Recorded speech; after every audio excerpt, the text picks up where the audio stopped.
1 month. 1 month is how long it has been since we have played Heroes of Absalom, our main campaign. Thank you, Month everybody, too so long. much I'm for excited to be back. hanging through with us as we took a little detour to Lion Lodge.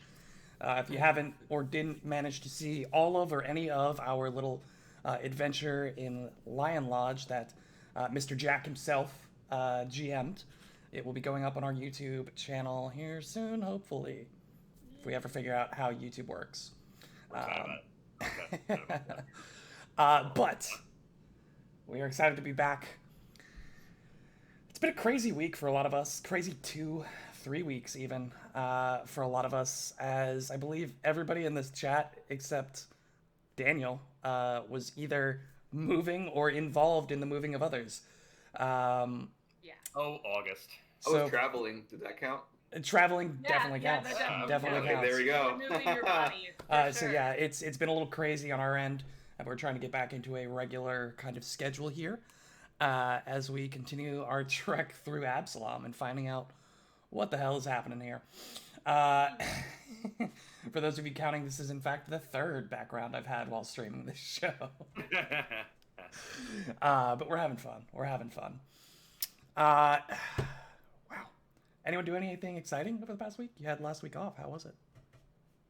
Well, I mean, we just got back from Otakon. It's So, true. That was a God. blast. Yeah. Otakon, for those of you who do not know, is an anime convention in Washington D.C.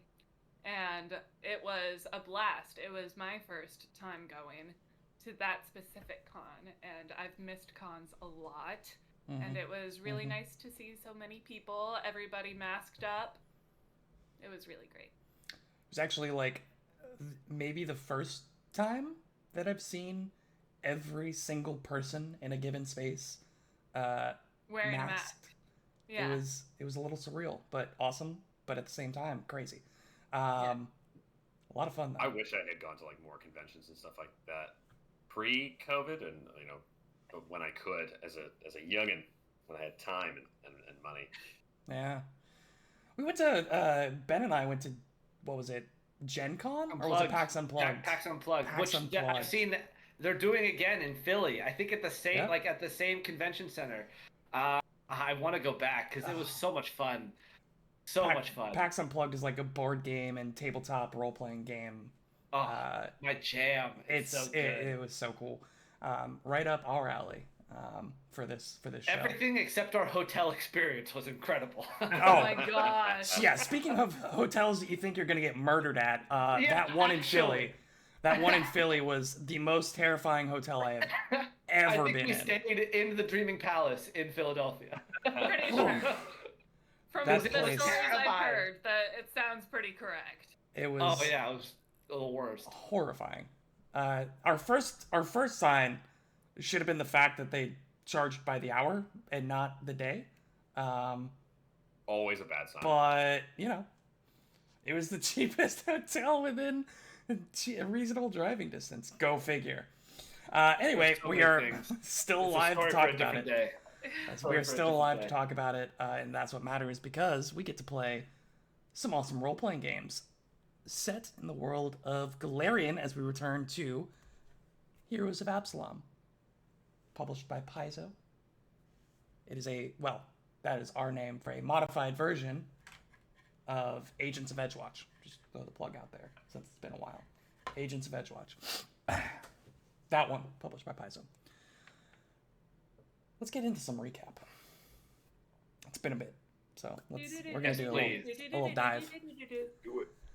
Our intrepid adventurers, now emboldened with new strength and new pathways to follow, continue their search of the Dreaming Palace to find out precisely what has been going on and to locate the proprietor, Hendred Pratchett. They originally entered the inn at the behest of a Hell Knight known as Desmond, who claimed that this may be the place where so many tourists have been going missing in Absalom as of late. Taking up the job, the group purchased lodging in the inn, and as they were going about settling into their room, The doors were locked, and the statues that seemingly were decoration animated, coming to life and attacking them. They fought off the statues and began to search the inn, room by room, for answers, along the way discovering a variety of traps and horrors meant to murder or incapacitate the occupants of the inn.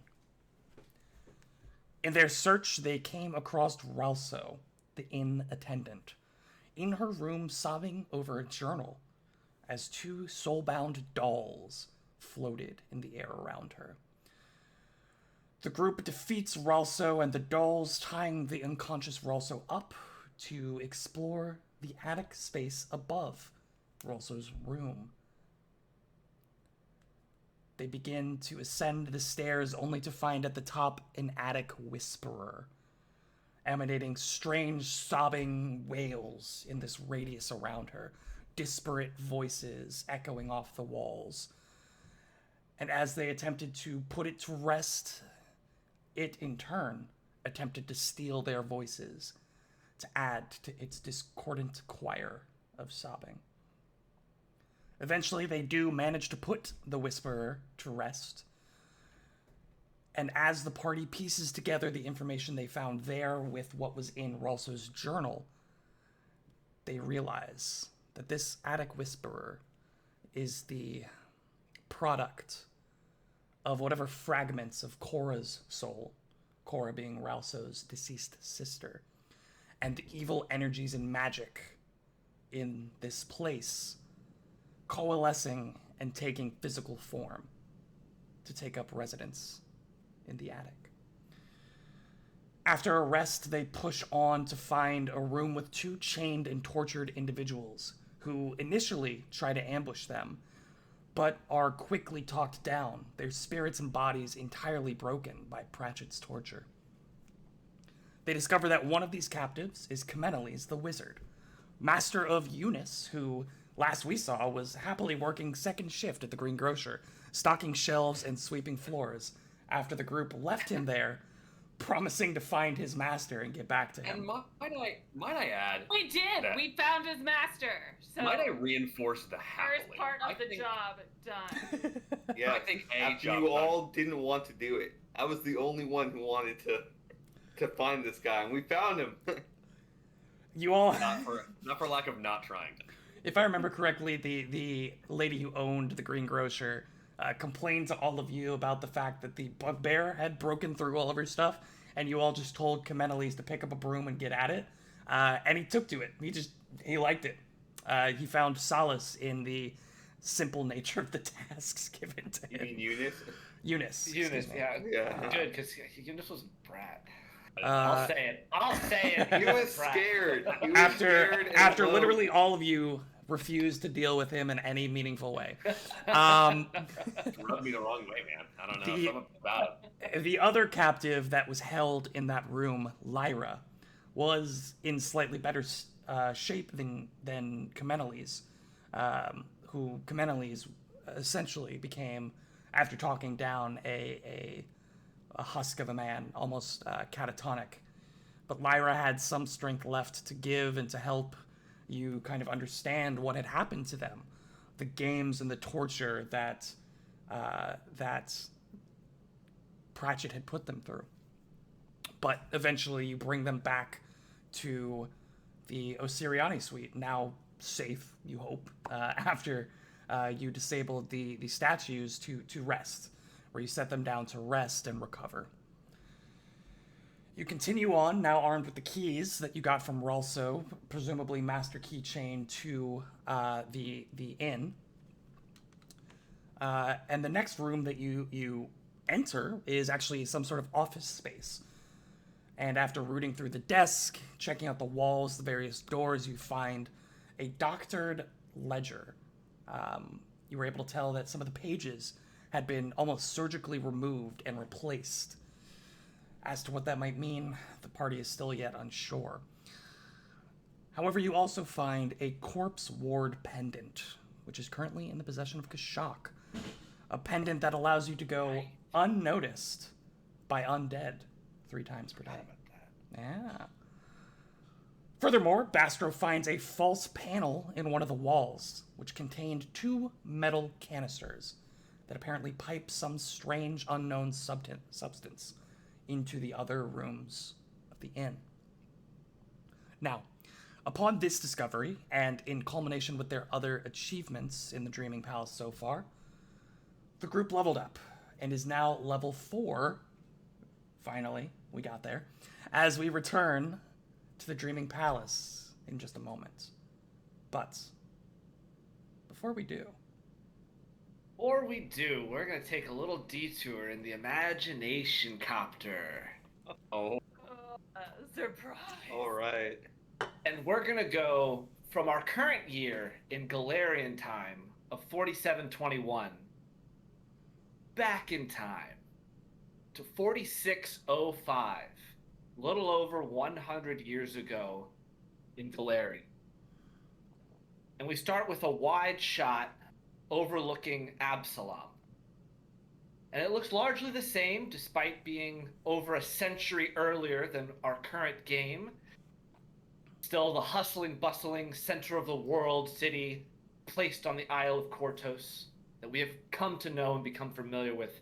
However, when we zoom in to the Ascendant Court, there is one notable difference to our present day Absalom, and that is the liveliness of the Temple of Eredin. It is the morning of the start of a new week. We see shop owners opening up their shops, beginning to haggle with customers outside. We see parishioners and clerics and priests begin to enter the temple. We zoom through the temple, and we hear all different cleric spells and recitations of Eredin, and someone preaching about Eredin's axe and speaking in old Aslanti, the language Eredin spoke when he was but a man, before he ascended to the Starstone. And we zoom in to some back rooms in the Temple of Eredin, and what looks like a little schoolhouse, a little schoolroom. And we see at the front of this classroom, there is a human man dressed in emerald green cleric robes facing a blackboard. We turn and look at the classroom, and there appear to be about 15 or so young students, mostly human. However, there are some elves, a tengu, a halfling, all about 10 years old or the corresponding age for that ancestry. Young students.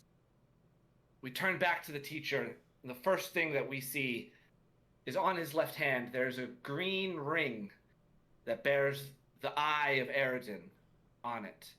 And the teacher turns around and reveals not doctor, but teacher Xavier Forsyth, who is not blue, but has more tanned olive skin, which is relatively common on the Isle of Kortos in the bustling city of Absalom.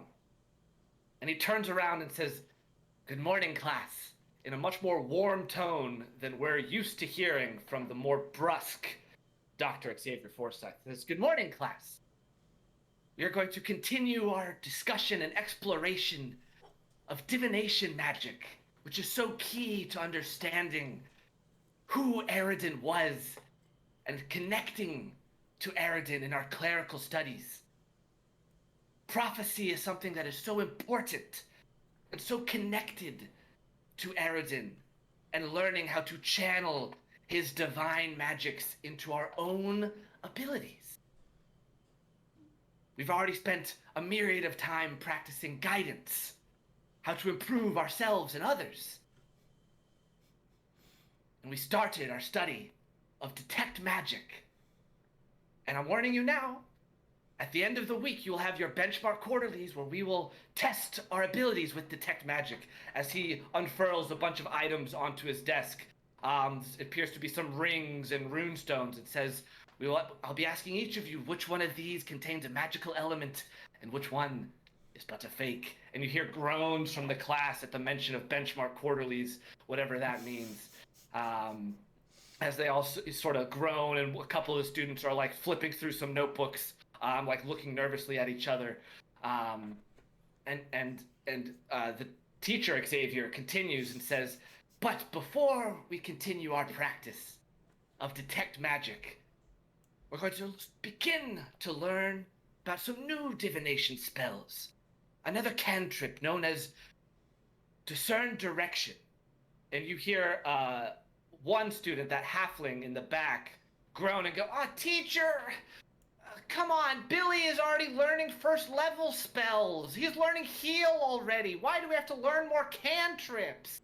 Come on, this is a third one. They only did 2 cantrips and they're already on to first level spells. Why are we learning a third?" And Xavier sort of chuckles and says, It's okay, Dryden, it's okay. Divination is a different sort of magic than necromancy or anything of that sort. Divination requires a keen mind and focus. Does anyone know why divination in particular is special to Eridan? And a couple of students shoot their hands up, and Xavier points and says, "Yes, Miss Rafferty, please. What do you think?" And she goes, it's a young elf sitting in the front, and she goes, "Well, it has to do with the Starfall Doctrine, which is a series of prophecies that was found in Old Aslant, originally purported by Eridan himself to talk about his return when he would come back to Galarian. And some say it's as soon as next year in 4606. And Xavier looks very impressed by this answer. He says, "Yes, thank you, Eve. That was perfect. That could not have been more correct. And it is this prophecy exactly, which is why understanding the basics, the fundamentals of divination is so key, which is why we're spending a little more time on cantrips." And that same halfling named Dryden goes, "But teacher, please, it's so boring. Can't we do anything more exciting?" And Xavier pauses and takes a moment and says, "Dryden, it's okay, all right. How about this? How about this?" And he sort of gets a wry smile in his eye. And he says, "Let's ask Eridan himself for favor on this question. Are any of you familiar with the 2nd level spell, Augury? Also divination magic." And a couple of them are like think they might have an answer, but they're a little nervous. None of them really appear to know exactly. Even Miss Rafferty, who was so confident in that other answer. And he says, "Well, this is a spell that, after concentrating and meditating very hard on a totem, perhaps, for about 10 minutes, you can gain favor with your god and get a glimpse about whether or not a choice will have a positive or negative outcome. So, Dryden, let's ask for Eridan's favor to see if we should learn some more advanced magic before we get the basics down." And Dryden looks incredibly excited. You can see his eyes are lighting up. He's like, yes, let's do it. How do we do it?" And Xavier says, no. Why don't you all practice your detect magic while I commune with Eridan for a moment? And Xavier goes back to his desk as a couple of students get out some practice objects and items that they appear to have in their backpack. And Xavier goes to the front of the class, sits down at his desk, sits down, removes his ring and holds it in his fingers like this, and tries to stifle a smile because he knows full well he's not going to expend a 2nd level spell slot for this. And he's going to sit there for 10 minutes and pretend to be doing this before saying, "Oh, nothing, I guess we're going back to what I had originally said." But he's going to put on a little bit of a show to keep the more Riley students happy. And he sits there and he sort of makes a big show of getting all in position, holding this ring out, and he focuses on it for a second, closes his eyes, takes a couple of big, deep breaths, and goes into this slow meditative state. Most of the students appear to be practicing their detect magic on a couple of items splayed out on their desks. But this halfling Dryden is fixated on what Xavier is doing. So at the moment, he is the only one who sees that this ring in Xavier's hand begins to emit a very dim emerald light. And Xavier doesn't see this. His eyes are closed. Xavier's putting on this show of meditating and going into this 2nd level divination spell, which he is not casting. But this dim green light between his fingers around this ring begins to emanate stronger and stronger light before it starts emitting these wisps of smoke. Drynen's eyes are wide with amazement and excitement at what is happening. And this smoke begins to heat the ring, and Xavier's eyes open up and he's confused.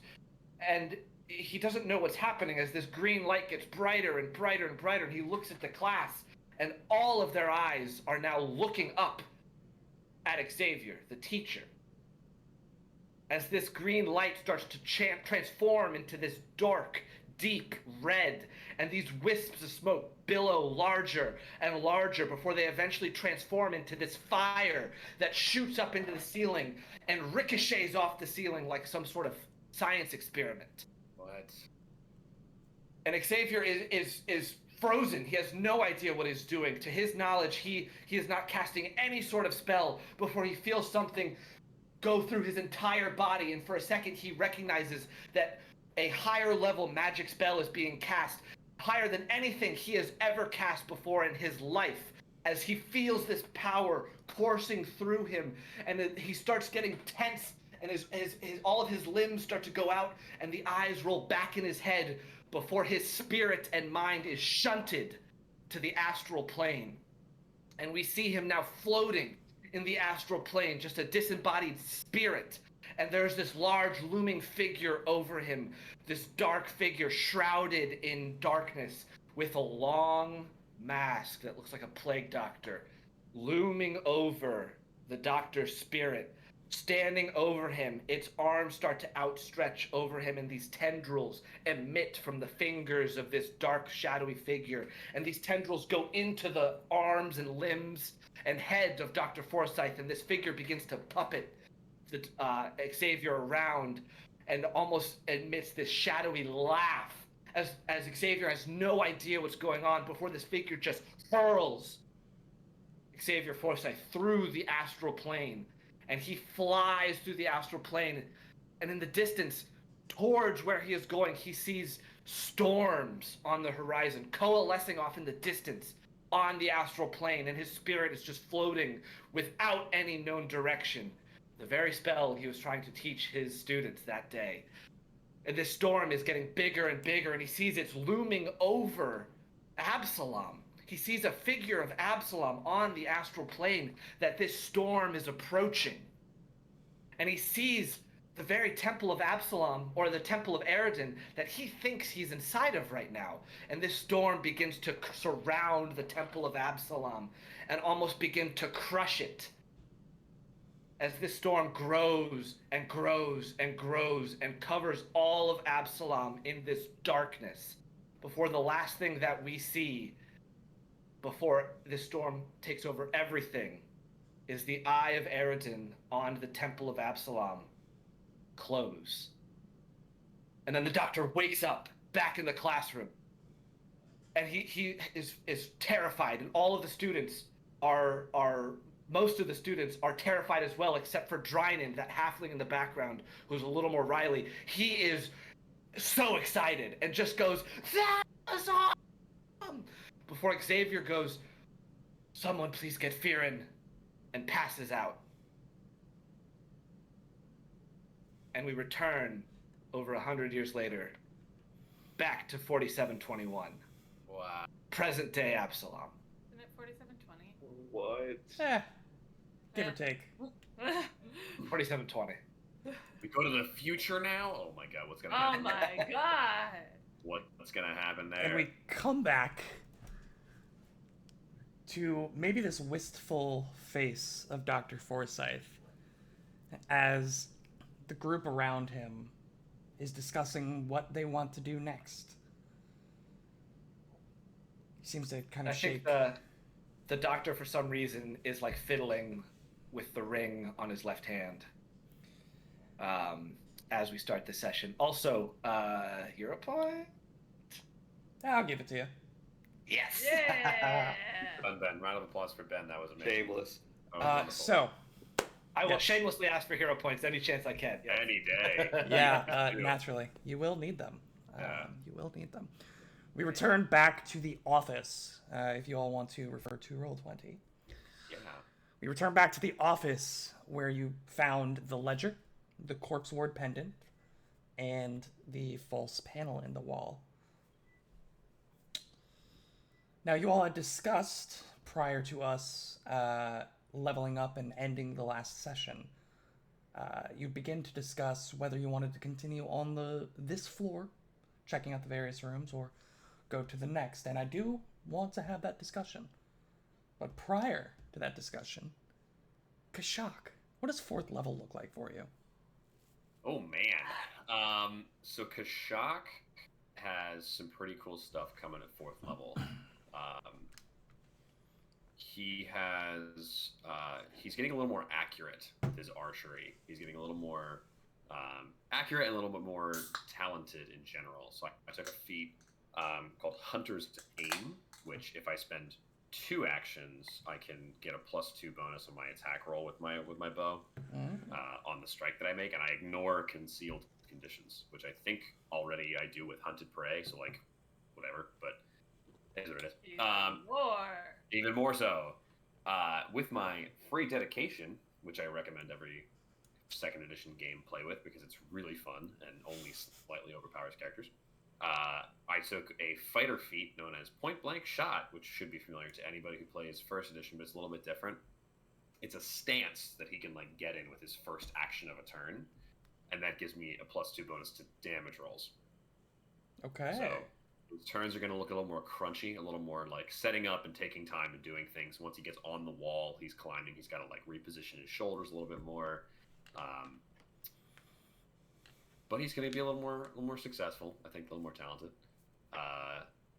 That's the exciting stuff. The other stuff will kind of come up as it comes. But that's Just like proficiency and skill. Yeah, I mean that's skill boring feats. stuff. My skill feat I'll go over if it ever comes up because it'll be funny. Okay. Oh, okay. Dr. Forsyth, level 4. Yes, so the doctor for level 4, I decided not to take a investigator feat for 4th level, a class feat. I chose instead to take a dedication.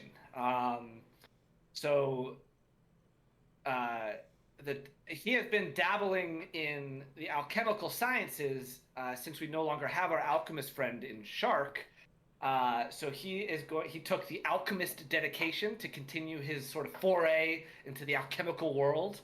There might be more that happens later with that on downtime, but we'll get to that when we get there, if we get there. But what I'm most excited about, truthfully, is what came with his free archetype at this level, which was an ability called Treat Condition that comes with the medic archetype. Which is so good, especially right now, and we'll actually get to see this pretty soon. But essentially, instead of treating wounds or doing battle medicine, I can treat someone's condition, and I can do this in combat, which I love. And it's 3 conditions now, and then as I think it's based on level, or it might be another feat I have to take. I don't remember, but it's 3 conditions now, and then I can pick more conditions later on. And those 3 conditions now are clumsy, enfeebled, and sickened. And I treat those, and they go away. And it's awesome. I love it. Amazing. Is that just like a medicine check? Is that just like 1 action, or what is that? How does that work? It's 2 actions. It's 2 actions. And it just happens, or do you have to roll anything? It is a counteract check using my medicine skill. There it is. That makes a lot more sense. Yep. So it's not a guarantee, but my medicine skill's pretty high. And even though the counteract mechanic's a little crunchy, I'm confident I'll be able to get it most of the time, I hope at least. Have you read the counteract rules? Yes, and they are crunchy. Many times I have read those counteract rules. At least twice. Yeah, they're. I won't remember them, but many times at least. At least twice. There's an overlap in there somewhere. Is that everything for Forsyth? My skill feat that I got was very flavorful. It's called Mortal Healing for the reborn version of Dr. Xavier Forsyth, where he rejects Galarian deities. Whenever I do any sort of treat wounds on anybody, if they have not received magical healing in the last 24 hours, they get additional healing. It's a skill feat called Mortal Healing. It's a good thing you have a magical healer in your party. So it's like I said, it's mostly flavor. No, that's cool. I like it. It could come in handy, honestly. Good. Yeah. Yeah, And when so- Bastro dies, you'll have plenty of room to move. No one- that. Speaking of the Walking Dead man, Bastro, how is 4th level looking for you?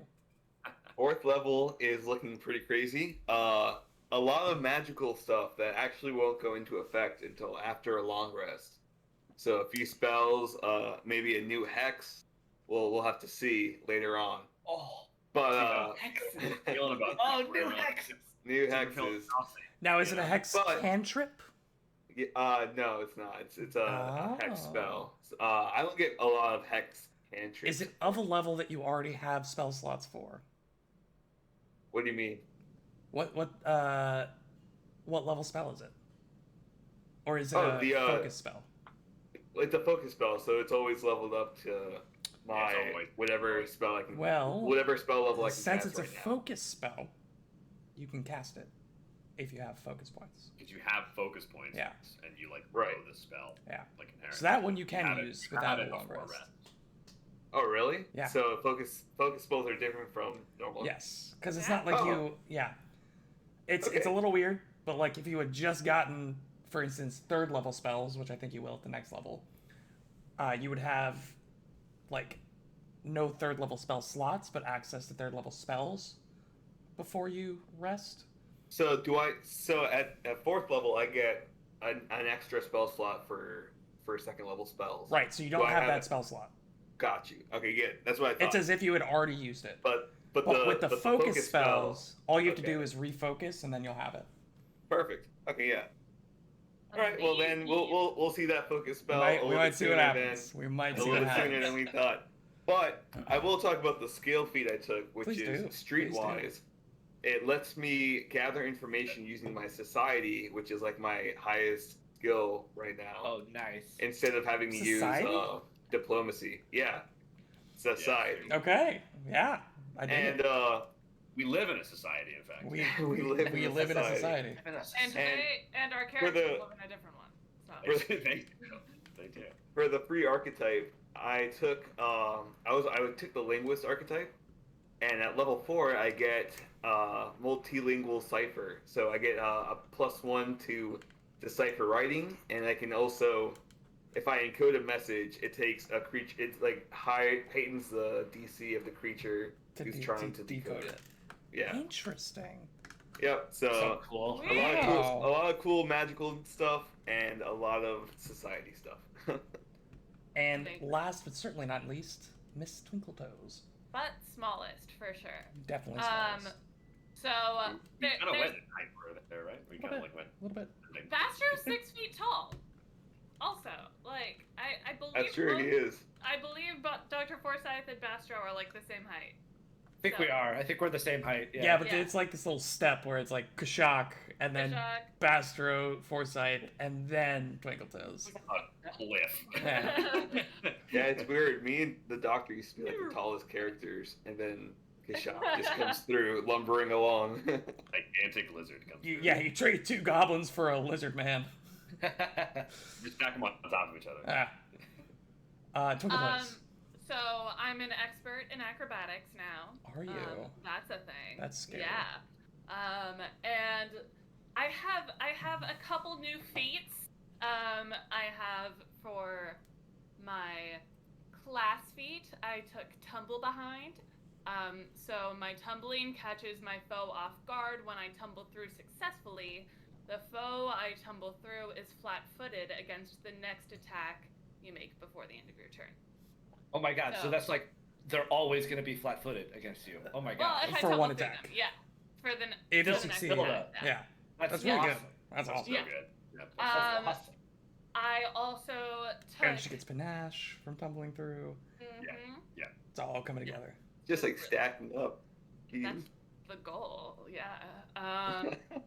And along with that, well, we'll get into this a little bit more, but I took the terrain stalker feat for my skill feat, and I'm gonna save what terrain I chose for a little thing next That's week. cool. That's That's about it. That's about it. There's some other stuff in Yeah. there, but we might There's get some there other later. stuff, but it's a secret. Who knows when that will A come up? secret. It's a secret.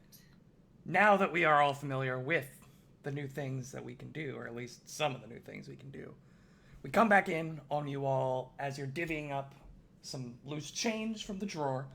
Kashak has just received his shiny new obsidian corpse ward pendant. What would you all like to do? I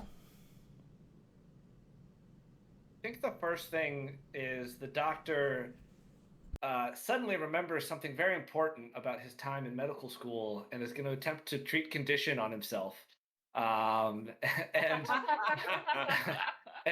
remove the enfeebled condition from himself. So Let's Will. break out those counteraction Yeah. rules. this is a counteract check against the condition, the enfeebled condition that you applied to me, Uh-huh. and I add my medicine skill is my counteract modifier. Oh no, my medicine modifier is the counteract modifier.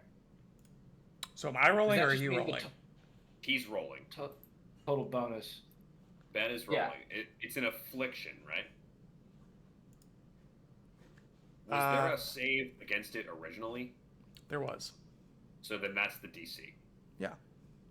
So then, Ben, you are rolling a appropriate skill check against the DC that first gave us these conditions.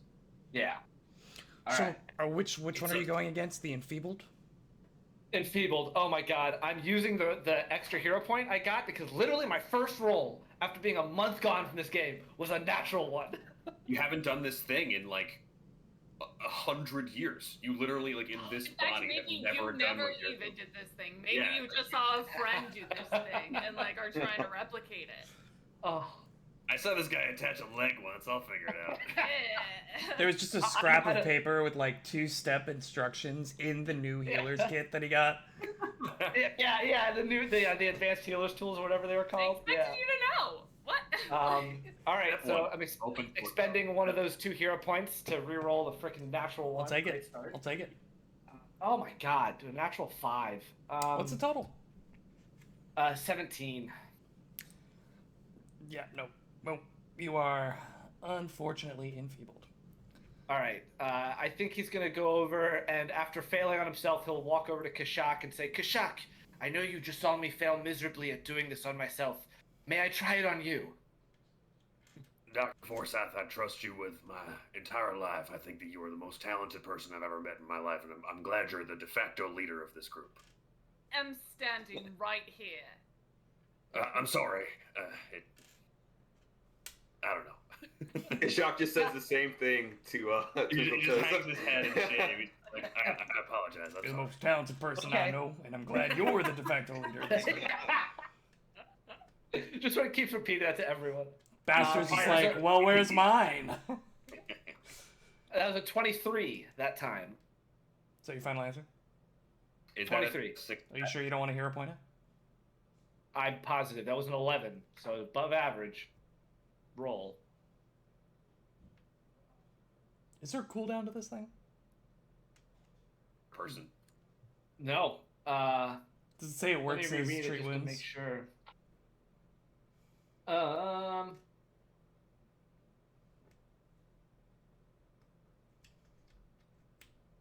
No, there is no cooldown. Technically, I could try this over and over and over again, but I don't know if the doctor would do that. Fortunately, that does cure Kashak of his enfeebled condition. Nice. But it seems weird that there's no cooldown on that. For what it's worth, I don't If you think have a shock multiple would have. conditions, I think that totally makes sense. You just keep trying to help the person feel better. Right, but Well, if, I think that the trade-off I think is that. Well, I don't know, because I think generally you're supposed to do this in combat because the time to do this is 2 actions. Right. So I think the point of it is more an in combat thing because there's nothing in the text of the ability that talks about like treat it as a treat wounds where you have to wait a certain amount of time before doing it again. Because it's a counteract The ol- check, even the success, it only works if, as long as the like affliction is not significantly more powerful than you. So counteract success is if it only works if its counteract level is no more than one level higher than your effect's counteract level.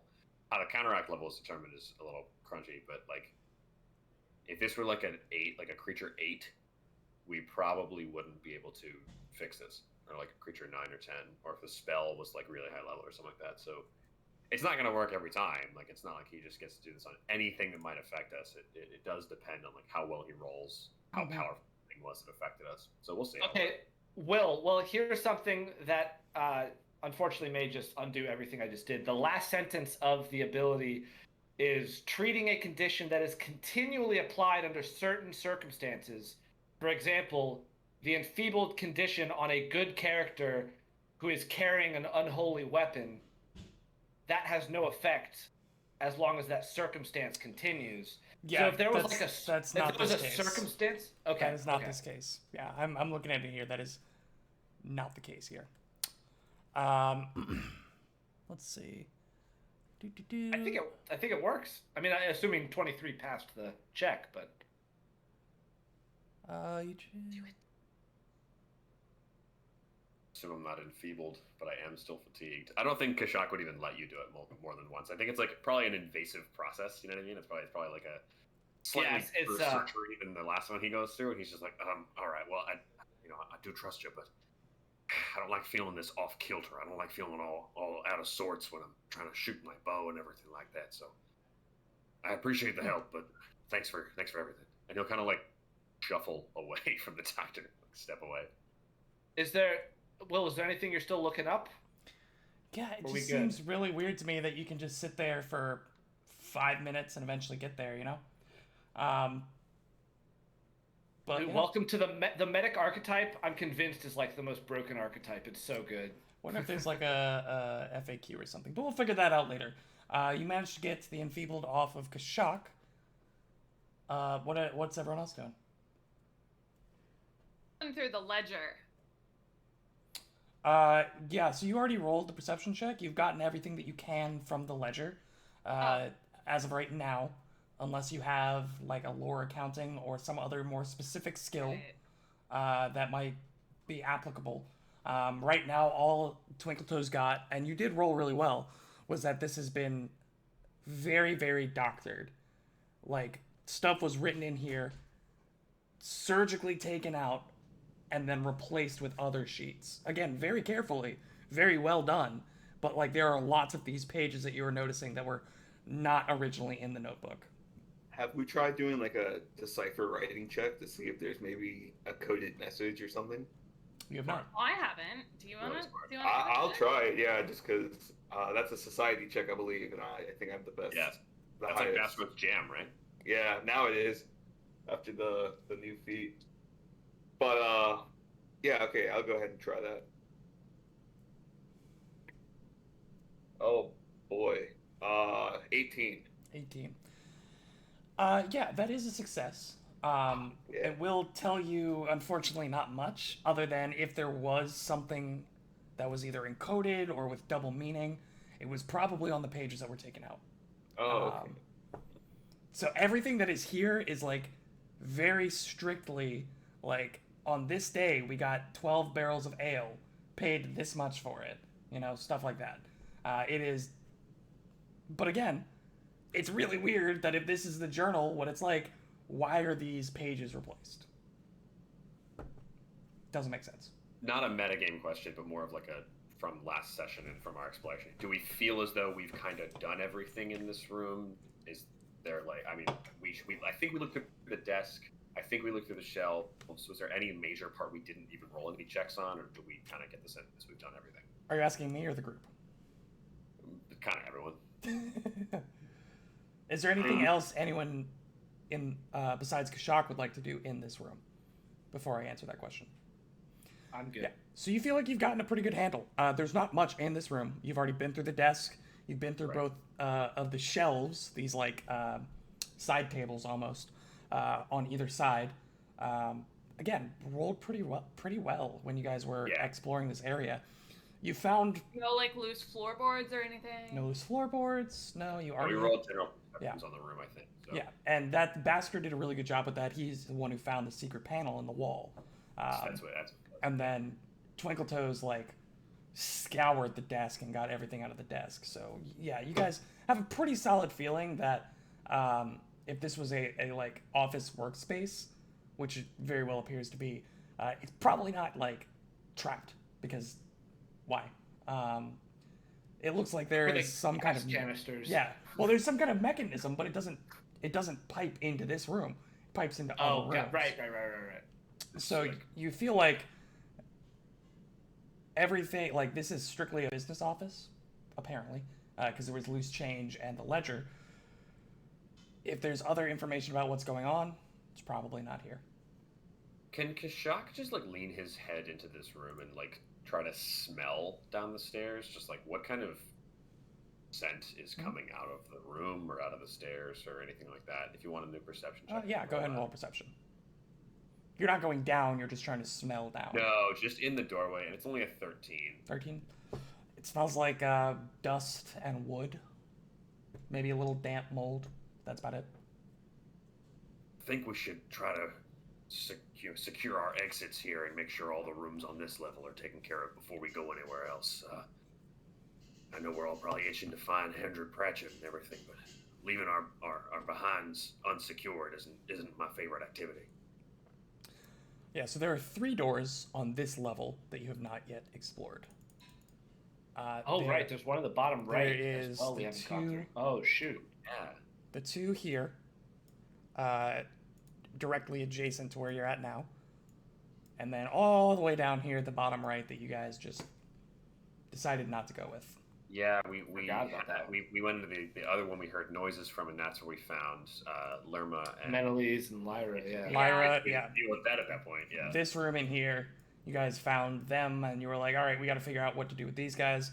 So you took them back to the original room and then you started again from the original room. Do we have keys to everything? You have a Yes. key Yes, ring we do. from Rolso. Right, You're assuming it's a key to everything. You haven't tried every door, Right, obviously, but I think Twinkle Toes has the key ring, if I remember correctly. Does that sound right? Yeah, because I snuck ahead to. Yeah. I think that. Yeah. Because I think that the Jock's doing perceptions on like the doors, and then I don't remember his opening things or whatever. But I don't know. Checking for traps. Yeah. Will, I just so you know, I tried rolling another medicine check just to see if I would just keep rolling until I got it. Like it seems like you can, and I rolled a natural 2. So I think that's the dice telling me that this condition's going to exist until it runs out. So you'll tell me when the enfeebled goes away. Yes. yes, I will. And both are fatigue conditions. And as the well. fatigue. Yeah. I don't really have much of a preference on which door we go to, but I'd like to keep on shuffling here. Yeah, let's just, make our way back. Let's start with this one right here.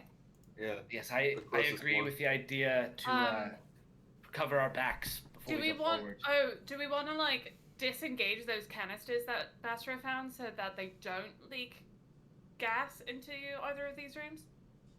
Do we feel like we can do that? Weren't they disengaged or were they not? You don't know. Oh. Twinkle Toes, how do you propose we do that? I mean, I could rip them out of the wall, but that would probably just cause more problems than they'd solve. Well, maybe we can try to find a nozzle or something that I don't know. I'm just spitballing here. I don't know how to I'm do not those super things, used to machines or pipes or anything. It would probably be better for some of you city folk out here. Well, in that case, how about we all just wear something over our faces when we go in here? I don't know. Sure. Let's just leave the door open. Mask up Mask up. and leave the door open. Yeah. Yeah, Kashak will take a chunk of a blanket or something and kind of wrap it around his snoot. Yeah, if you all take the 2 minutes to maybe grab some linens from the Osirian room or whatever, you're able to fashion makeshift coverings. Cool. What would you I like to look for the right key. Oh, Okay. first I check for traps, though. I'm Okay, gonna check. and you're at a plus 9, or did that change? Plus 10 now. Plus 10 No. now. Yay. Right, it's because you get proficiency with your level. Yes. As far as you're aware, this door does not appear to be trapped. I'm gonna look through the key ring to try to find the right key for this door. You try a couple, and after the 5th key, you get it. Nice. I unlock it. Yeah, it's unlocked.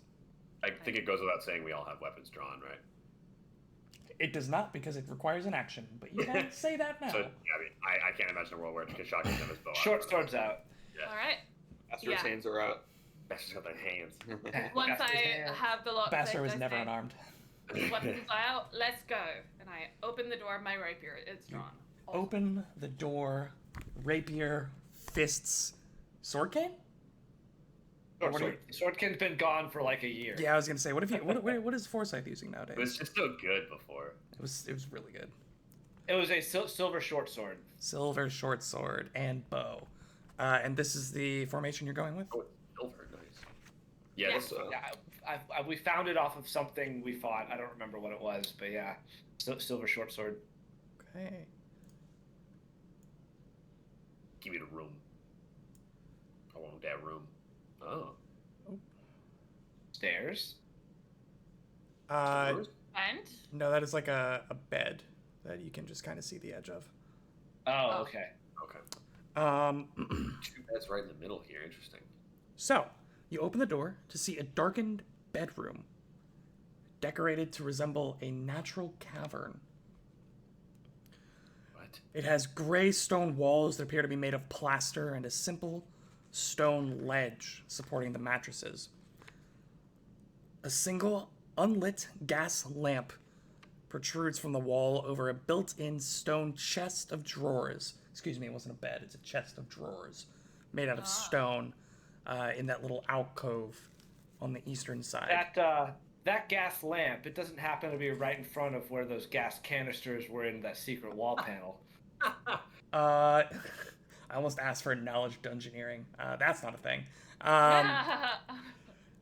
It's on the far wall up here, to the north here. And again, it is okay. unlit.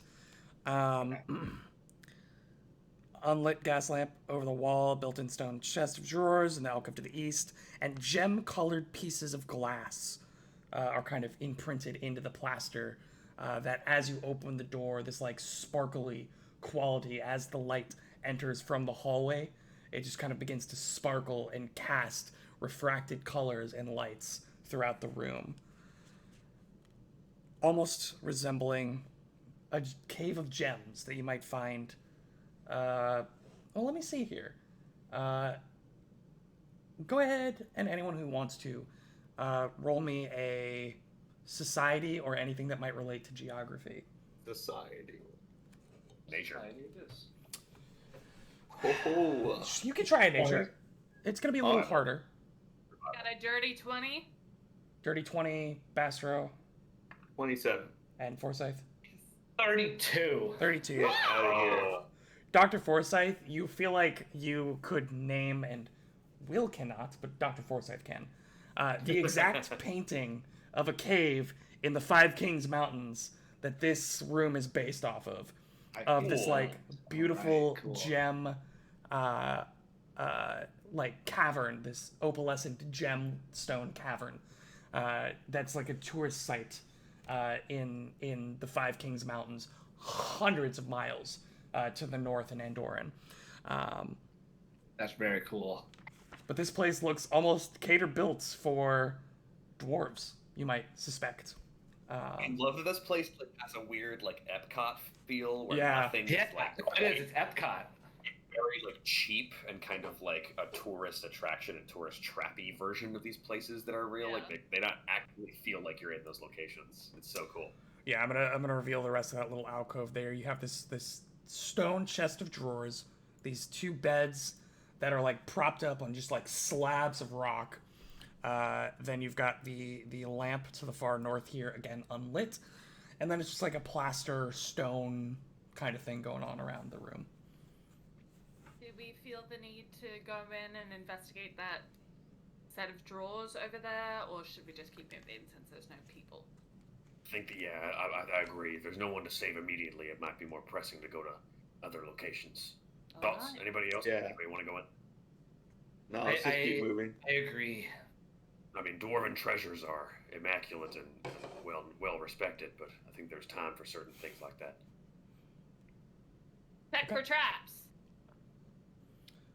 Checking for traps. Okay. Once again, as far as you're aware, this door is untrapped. I look for the key. This one is the third key in your now rhythmic searching of the key ring. Sweet. Because you're getting better at this task. Thank you. It's like you sort of match up like the color of the lock with the key, and it sort of They're all works. brass. It works. They have different levels of rust to them, so it's Well, like Twinkletoes sees differences and Doc looks at it, and they just look identical. Everything just looks the same. She's got it Oh, nailed yeah, down yeah. to like the speckle of rust or patina on each single key. Freaking 8 intelligence on this lizard folk is just like, yes, the differences in the keys that are very apparent, of course. Yep. Yeah, absolutely. Satisfying click and turn later. The room is Rip, you're unlocked. out. But the weapons are going to be out for the rest of Yeah. life, I think. No problem. Yep. I Now open that the it door. my has luck. been said, I will allow it. It is just not something that goes unsaid. I agree. You open the door. You open. Are you sure? Yeah. Okay. I said You. Draw this. You really want to? 3 added. I mean, you open the door.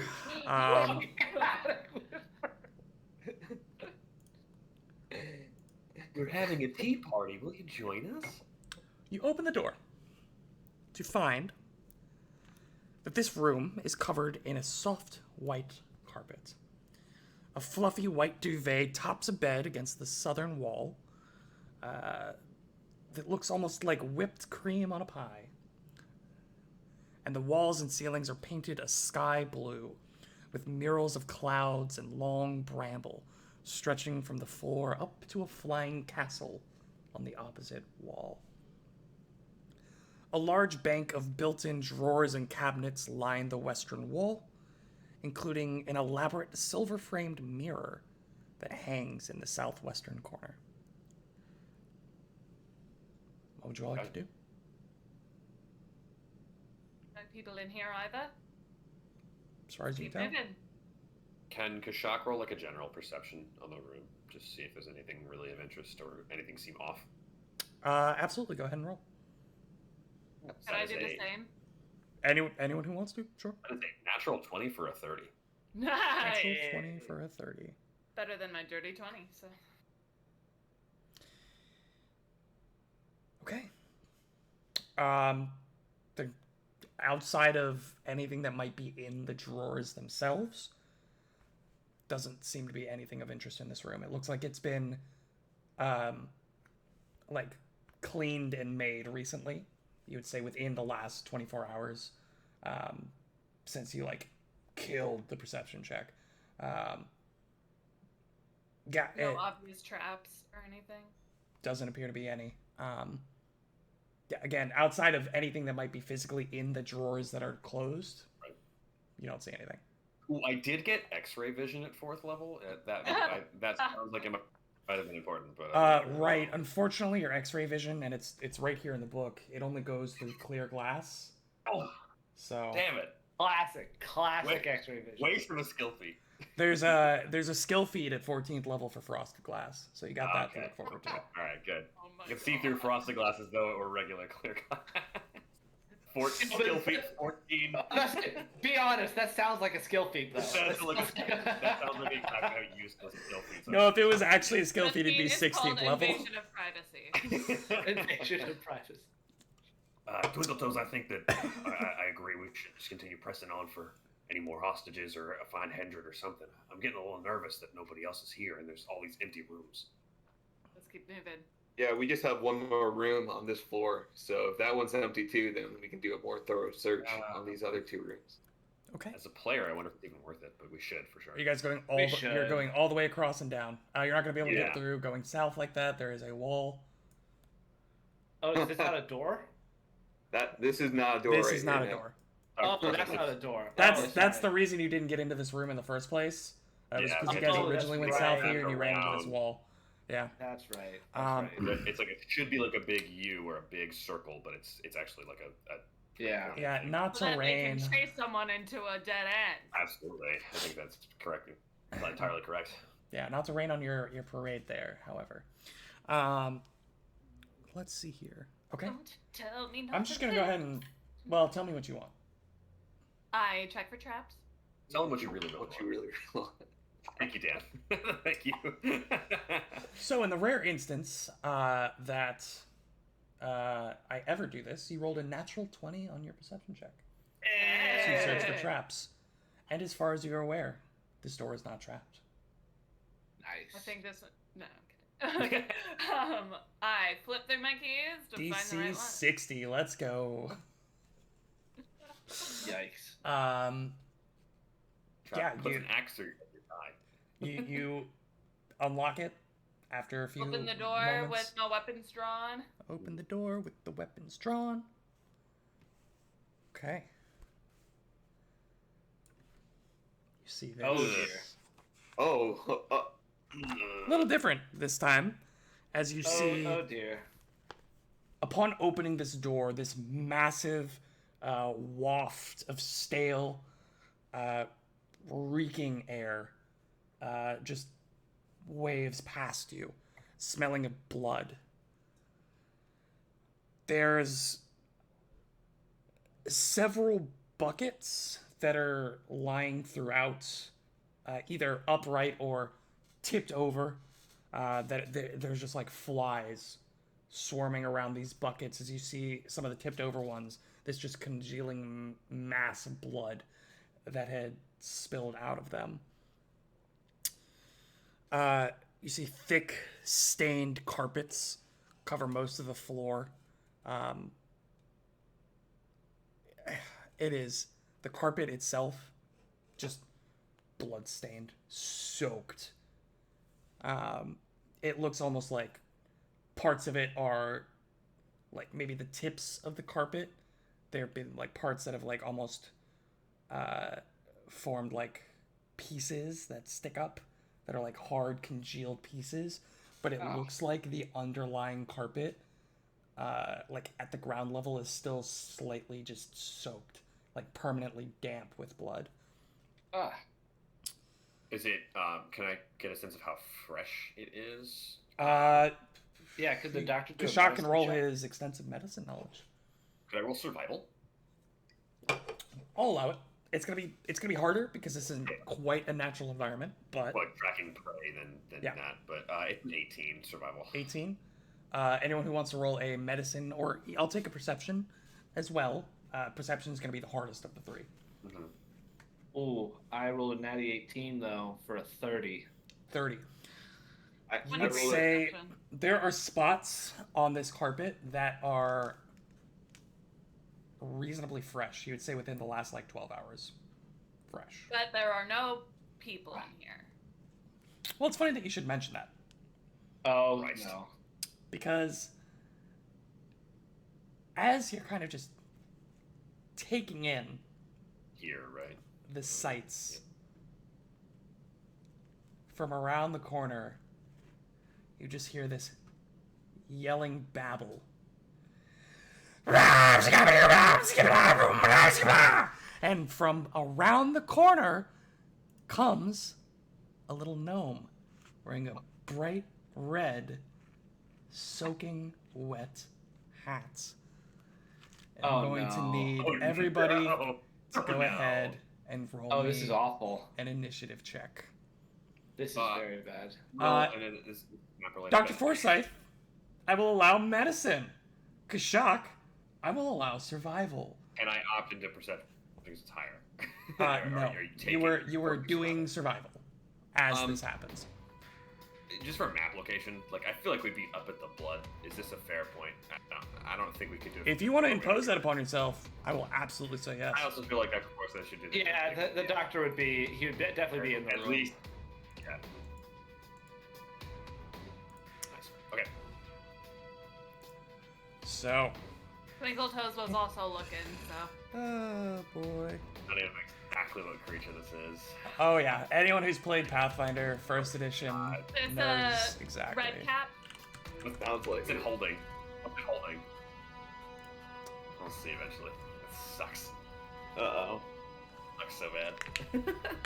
So, ooh, I don't have my notebook. Oh, I am so sorry. I am, in fact, the worst. Oh, GM forgot his notebook. Everyone gets a +2 to everything for the rest of the session. man. Nice. I feel like 3 hero things points each. are in so many different boxes these days. Level that 5. I know, know. I I moved moved everything with Bottom shelf right corner. bottom shelf right corner. There's no books in there. And We're gonna use this one. Middle. oh, I have sorry. this bookcase to my left that Emily Grace so nicely helped me stock with all of my literal tons of books. Kashak. 18. Oh, I haven't rolled yet. Shoot. Dr. Forsyth. My luck has turned around. I rolled a 27 total. Well, you did get to use medicine, so. Bastro. Rolled a 15. 15. And last, but certainly littlest, Twinkle Toes. 11. Okay. So. Whew.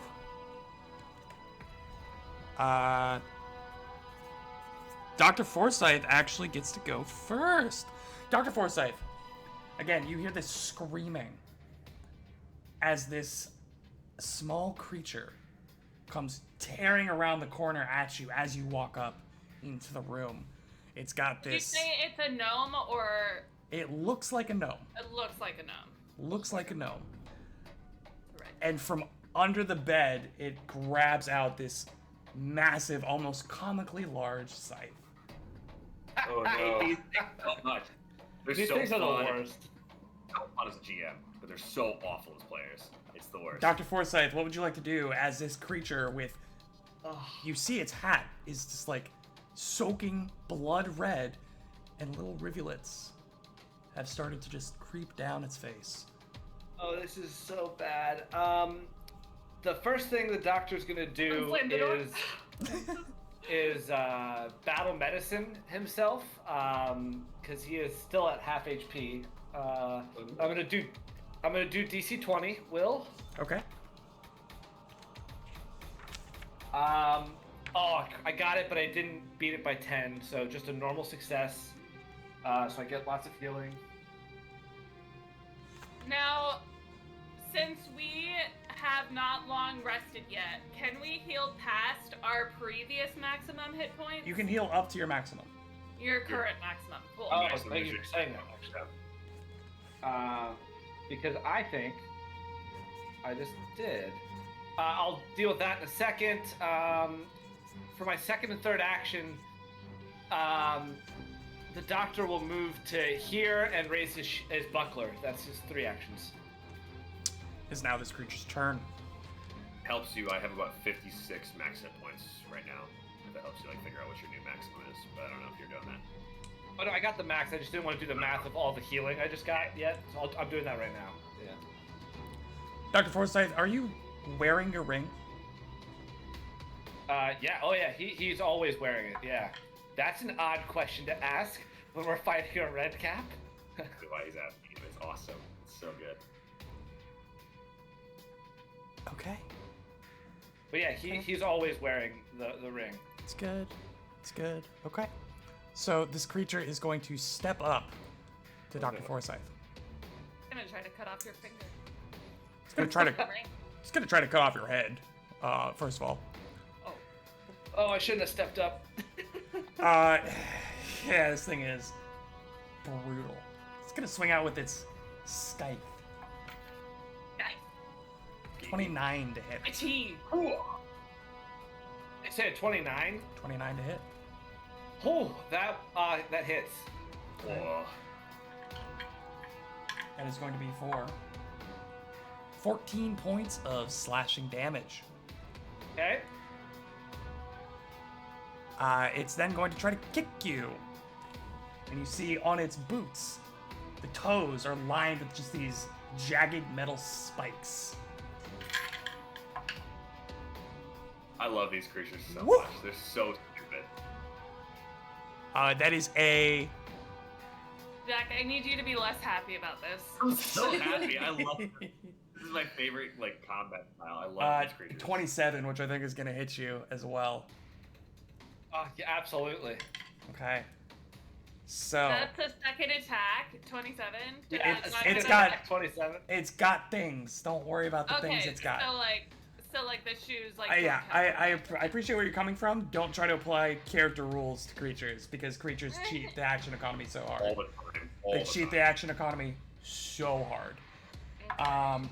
So its boots slam into the side of your shin, and you just erupt in pain.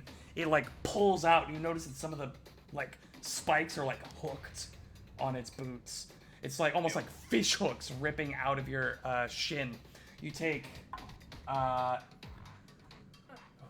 5 points of persistent bleed damage on top of Oh. 7 points of damage right now. That is the Alright. Five persistent bleed. so yeah. You take 7 now. All right, and at the end of all of your turns, you will take an additional 5 points of persistent bleed, unless you do something to stop said bleeding. All of your turns, meaning the end of the round, or like? At the end What? of your turn. Oh yeah. At the end of your turn, you'll take Yep, 5 bleed unless you do something to stop the bleed. Yeah, have we covered persistent damage rules? We have did it a multiple lot times. We have. Yes. Yeah. So with persistent damage rules, hopefully I'm getting it right this time because I know we've never gotten it right before. At the end of if somebody gets persistent bleed, in this case Dr. Forsyth has 5 points of persistent bleed damage. That means that at the end of all of his turns, he will take 5 points of damage from bleeding. There are a couple of things that you can do to stop the bleeding. For instance, magical healing automatically stops the bleeding. Furthermore, you can do medicine checks or take an action with a is it a flat check? I don't remember. But you can take an action to try to stop the bleeding as well. I'm reading the rules right now Yeah. when it gets around to me. Always, every turn, get a DC 15 check to stop it. Correct. At the end of every turn, if you fail that check, you still take it. But there's a Yep. DC 15 flat check every time that you take it to not to end it, to stop bleeding. That You is can the- increase. Yeah, I'm sorry, go ahead. Yeah, you can just take. It's kind of GM discretion. It's usually at 2 actions to like staunch bleeding or wipe acid off. So we talked about this with Lion Lodge too. That usually, if you spend that actions, you stop the bleeding. But it can be as many actions as you decide based on what you are doing. Yeah. So So, it walks up, it slashes you across the chest with its, again, comically large scythe for its body, and then just kneecaps you with its boot with these vicious, like, steel-toed spikes. You are now bleeding profusely, and it is Kashak's turn. Kashak is going to hunt this prey. He's going to stare at this creature that he's no idea what's going on, try to get a size up on it, and he's just gonna just kind of center his hips and square his shoulders a little bit and enter his point blank shot stance, and then he's going to fire. Okay. Try it, I dare you. Dare you do? 24 to hit with the short bow. 24 to hit with the short bow. That'll hit. Go ahead and roll damage. That is 5 points of piercing damage. For some reason I thought it was going to be way higher. Okay, 5 points. Yeah, point blank shot is just +2. So Right. it's Yeah. And I rolled pretty poorly on the d6. for the Yeah. bow. But that's it. Okay. That's the end of Kashak's turn. Mm-hmm. Okay. Kashak, point blank, just... And it just sticks into the shoulder. You see it kind of like shake a little bit as it tries to like wiggle its shoulder free of the impediment of the arrow. Bastro, it's your turn. All right, first action. I don't believe we recalled knowledge on this creature, so Sure. Bastard will go ahead and do that. Using your society instead of, or is that something else? That That's is something else, but for I'm gathering hoping to use information. Society. This one is actually one that we have not had to do, so I don't know what the skill check is. That's fine though, because Archives of Nethys always comes in clutch. Go ahead and roll a nature check for me. Nature, interesting. Okay. Which is not too bad. Yeah, we've just started Oh, learning about red caps na- and hinky punks. Natural 18 for a total of 25. 25. What do I know? I know his name, his family. These things are pretty common. In fact, they have the tag common. Common. Are they immune to any types of damages or? Is that one piece Stuff of like that. information that you want to know? Yeah, Okay. that's what I want to know. Yeah. Is there anything else you want to know? You get 2 pieces of information. Okay. What they're immune to, and I guess what they're weak to. Vulnerable to. Yeah, vulnerable. Okay. They don't have any immunities. These are red caps, as some of the players probably guessed. They are essentially, they're fey. They are similar to gnomes. They are like cousins of gnomes, but these guys have gone batshit insane. To the point where they literally soak their hats in the blood of the victims that they kill, hence the name Red Caps. They are not immune to anything, however, they are fey and have a weakness to cold iron. This is something that Bastard would know. So if any of you have weapons made of cold iron, I don't think we do. it would take additional damage. I'll give you one more thing, just based off of what you rolled. If you can find a way to get its hat off, it's not going to like that. Interesting. Bastard's gonna yell out, "Go for the hat," and then Is that gonna be like a disarm, or like how's that gonna work? I'll- Just find a way. Yeah. We'll go by what your ideas are. Yeah. but, Bastard, you're not second- sure exactly what it does, but you've been told somewhere along the line. If you ever see a red cap, try to get its hat away from it. Second action, he will stoke the heart on Twinkle Toes. He'll tell her it's you're up next. Good luck. And then he'll also cast guidance on her, and he'll end his turn. Incredible. Thank you, Okay. my friend. Of course. And it is now Twinkle Toes. All right. Twinkle Toes, seeing this red cap like swirling his scythe around, is gonna try to dive through the movements and try to tumble behind him. Okay. An acrobatics check. That's 26. 26? Yeah. You sure? Yeah.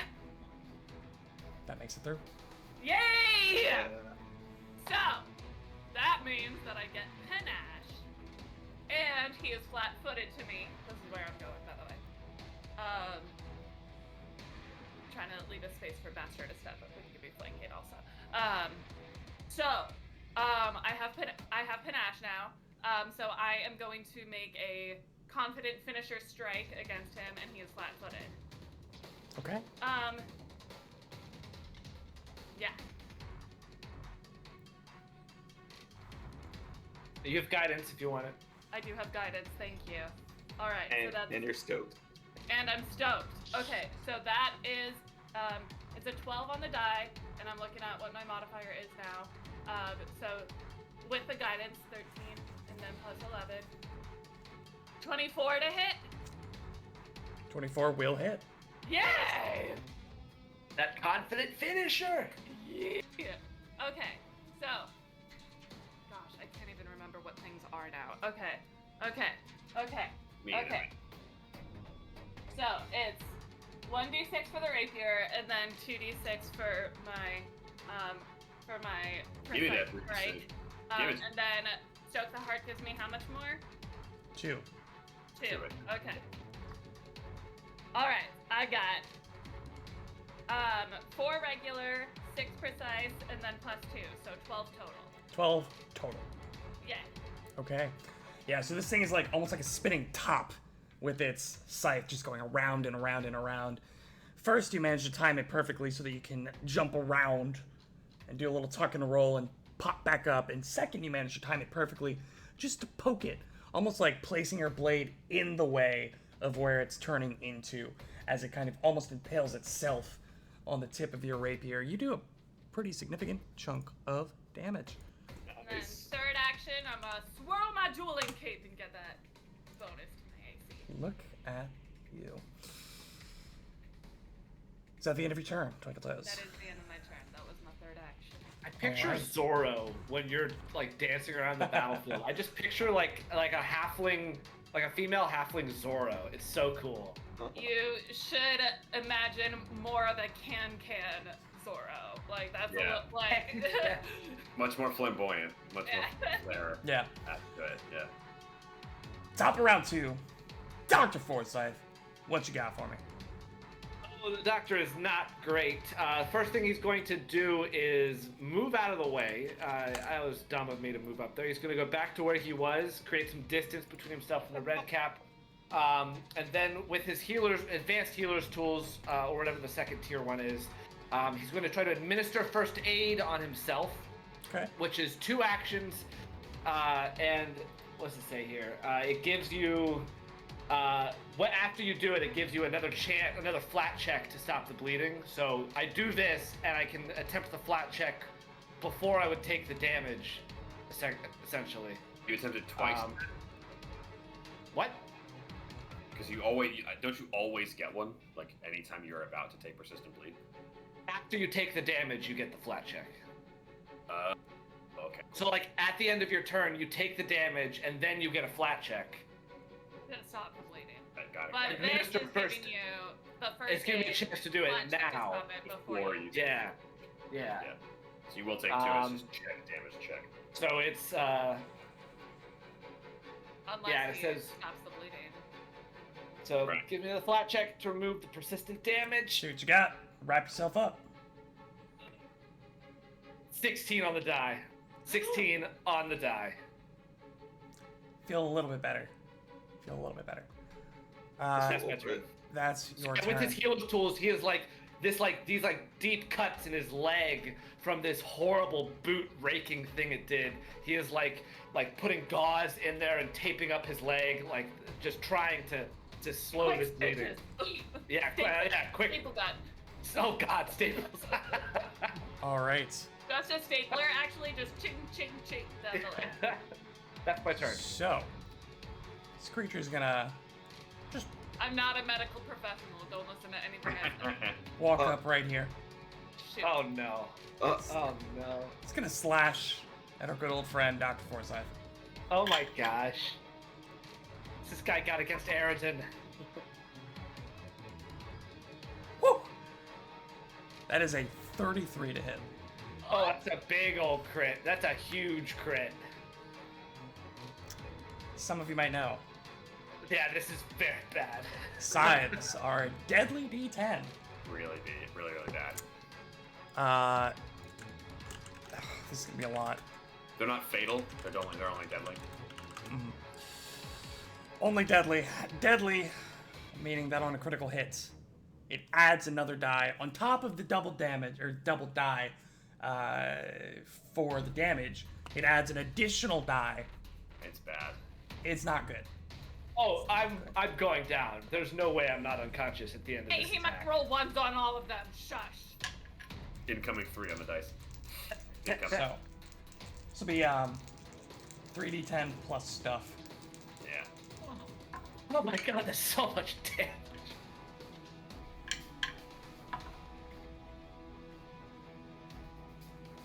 Scared.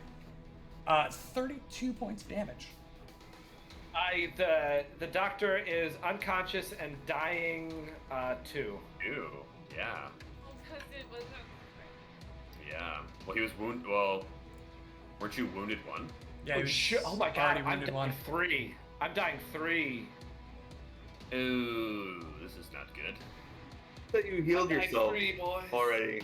Yeah, but not in full. No, I did heal myself to full. In 2 turns, this thing took Oh, me then you from. lose your wounded condition. No, yeah, you lose your wounded condition if You you just treat wounds spend yourself. time at wounded at full, right? It'd Oh, be 10 minutes at full Yeah, health. with too, magical right? healing, you spend 10 minutes at full health. Otherwise, the treat wounds action removes it. Oh wait, you Which he's done on himself. Yeah, so if you'd Yeah. done that on yourself, Okay, you would have okay. removed You're the done. wounds. So you're I'm dying You're too. only I'm dying two. Okay, good. Only Yeah, dying so two. much better than dying 3. Are you kidding me? Yeah. Oh my god. Oh my word. Oh my god. Fortunately, We'll be fine. this creature has an ability called Deadly Cleave, which means since he reduced a creature to 0 HP, He gets to keep he gets to swinging. make another attack at the same multiple attack penalty. I love these. Oh games. my god. It's just like a continued strike, basically. Yeah. right? And in the flavor of Scythes, Bastro, you're up, bud. I don't like this. No way. Don't lie. No way. Don't lie. You didn't do it. Natural 20. You didn't do Oh it. my god. Natural 20. Oh my I god. rolled a natural 20 on the You scythe. just, like, lie? Okay. I could, but where's the fun in that? Okay, All right, we're doing it let's again. bring it. Deadly D10. We're doing it again. Bring it. Just take down both our healers in one shot. No, Maybe right? don't, Yeah, it's good maybe for don't both stack your healers. healers. I don't know what to tell you.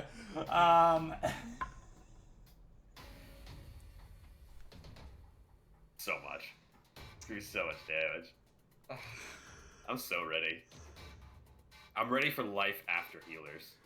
Isn't that a movie? 37 points of damage. Astro is It's that is a new damage record for our network also. 37. 37. For this campaign, rather. For this campaign, that's a new damage record. Astro is dying too. From the red cap scythe crit. Oh my god. And now he gets to keep swinging, right? And he gets to keep swinging. Oh my. Bring it on. Honestly, bring it on. You I'd like to see. TPK us with a friggin' red cat? I'd like to see what you It's can the do. most embarrassing thing to get TPK'd by a red cap. It's not though. These things are PC killers, man. These things are. They really are. They They're 100% are. reputation. In first edition, these things ruined campaigns. So many adventures that have I a red told you cap. guys on to places. run and lock the door. If it makes you feel any better, if you guys had in this room here, if you had gone into either of these two squares here, it would have gotten a surprise round on you, or a I can surprise break attack the on you. Wall is false or what? Yeah, so if you look there, and actually, Twinkle Toes, you're standing up against it, there's like the imprints of the mural that you saw on the other side. This man who is like, almost like the Carbonite Han Solo, who's like fading through the wall. It's hollow on this side, and you see eye holes on this side. So it Yeah. just sits in this room, waiting for We people just got to like go in. really lucky, basically. We all just were like, we're not going in that room at all. Like, there's no way. I've still got one more attack on Kashak. Please take it. I dare you. Oh my gosh. I mean, you don't have to. I'm going to. Alright.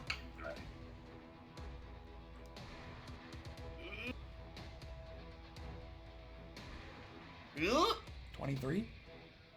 That hits. Okay. It's not deadly. Crit at least. It's not Not a crit. deadly. Not a crit. 17 points Okay. of slashing. And this thing very quickly hit its minus 10 multiple attack penalty. Because the attacks 23 themselves. was with a minus 10? No.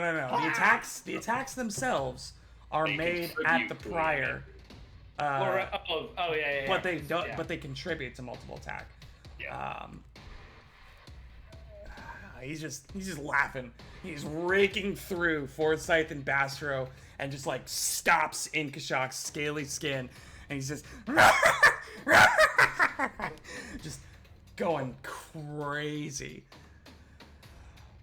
I gotta move Bastro in the order. Fortunately, it's Kashak's turn. Kashak, what would you like to do? Yeah, so Kashak sees Twinkle off in the corner there, so he knows how she works. So he's gonna move himself over to here, and then try to take Hunter's Aim on this creature. So it's a 2-action strike with a +2 bonus. So One strike coming in. Okay. 26 to hit. I'm sorry, where did you go? You went. I'm underneath Dr. Forsyth. Gotcha. We're just gonna do one of these numbers. Coming on top. Yeah. I'm not dead yet. That's rude. Can you just stand to front? Right click me and stand to front. Can I do that? Roll 20. Advanced. Where is it? It should be like just on there. I don't know. Where? Nope, not seeing it. Just Okay. continue. Oh, to front. 26 to hit. Oh yeah, that hits. Yeah. Okay. And that is 6 points of piercing damage. 6 points of piercing damage. Oh, sorry. And then 5 points of precision. So 11 total. 11 total. All right, yeah. So it's definitely gotten some big licks in on your buddies, but you're starting to put some holes in it for sure. As the second arrow flies true, just stabbing it in the chest, square, center mass. Anything else? That is it. I strode and took 2 actions to shoot, so we are done. Okay. Normally, in our normal scheduled programming, this would be Vastra's turn. However, we've made a slight detour, and it is Twinkletoe's turn. Going to like jump up on the bed and flip over to here. Okay, you know. And on my way down, I'm going to try to snatch his hat off of his head. What skill would you like to roll to try to do that? I would like to roll thievery. That makes sense. Sounds right to me.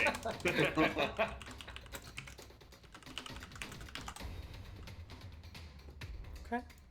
All right. Okay. You're attempting to steal. Okay. Sure. Yeah. Yeah, man. Yeah. Go ahead and roll it. Alright.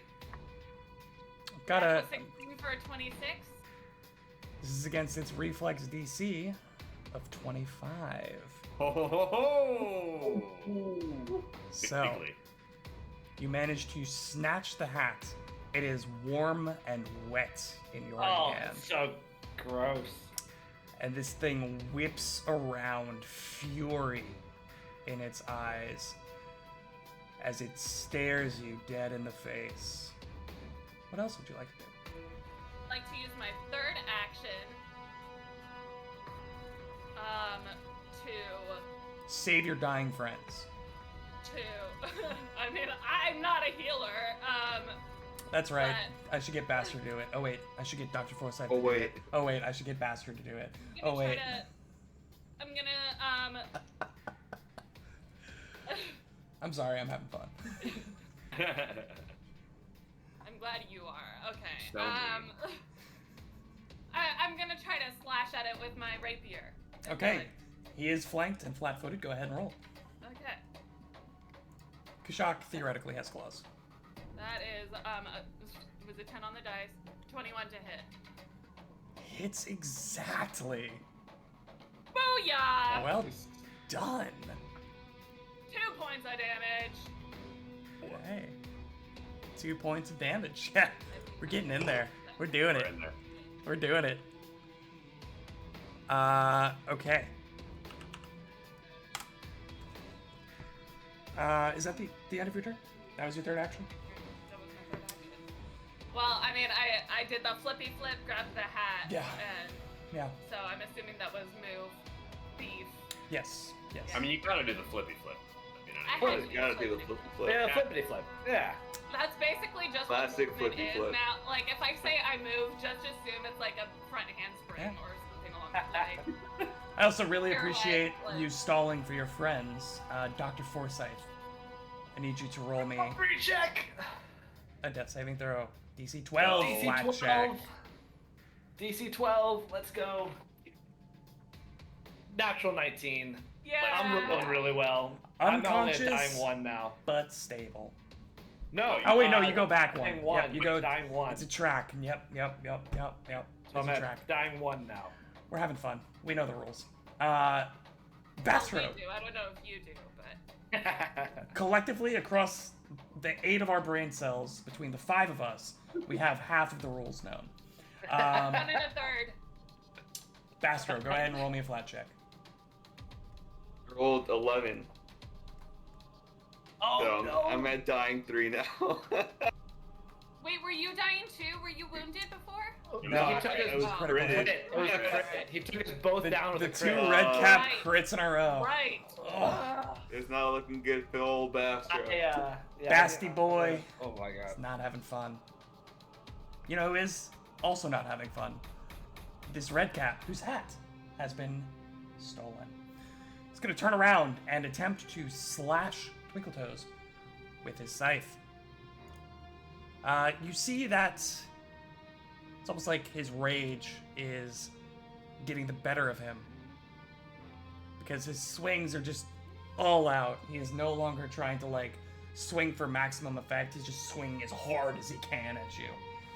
As his eyes are blazing into the hand in which the hat lies. That is going to be a 28 to hit. That will hit. Okay. Oh. For a total of 14 points of slashing. All right. He's then going to try to kick you. Rude. He's not a very nice guy. That's gonna miss, and he will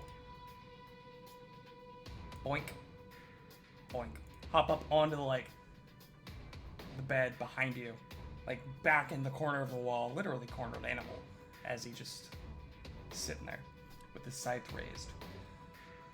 Oh, Kashak. Shock's gonna kind of 5-foot step here up to the corner to get a clear shot, and Well, he's up on the bed and I'm tiny, so I think you would get a clear shot anyway.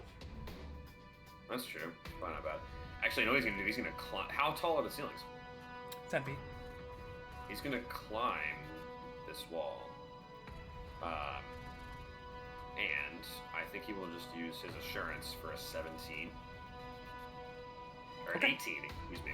Yeah, you're able to get up so that your head is against the ceiling. Yeah, he gets up the full 10 feet there, and he's gonna take his hunter's aim shot. Fuck. Natural 2 for a 13.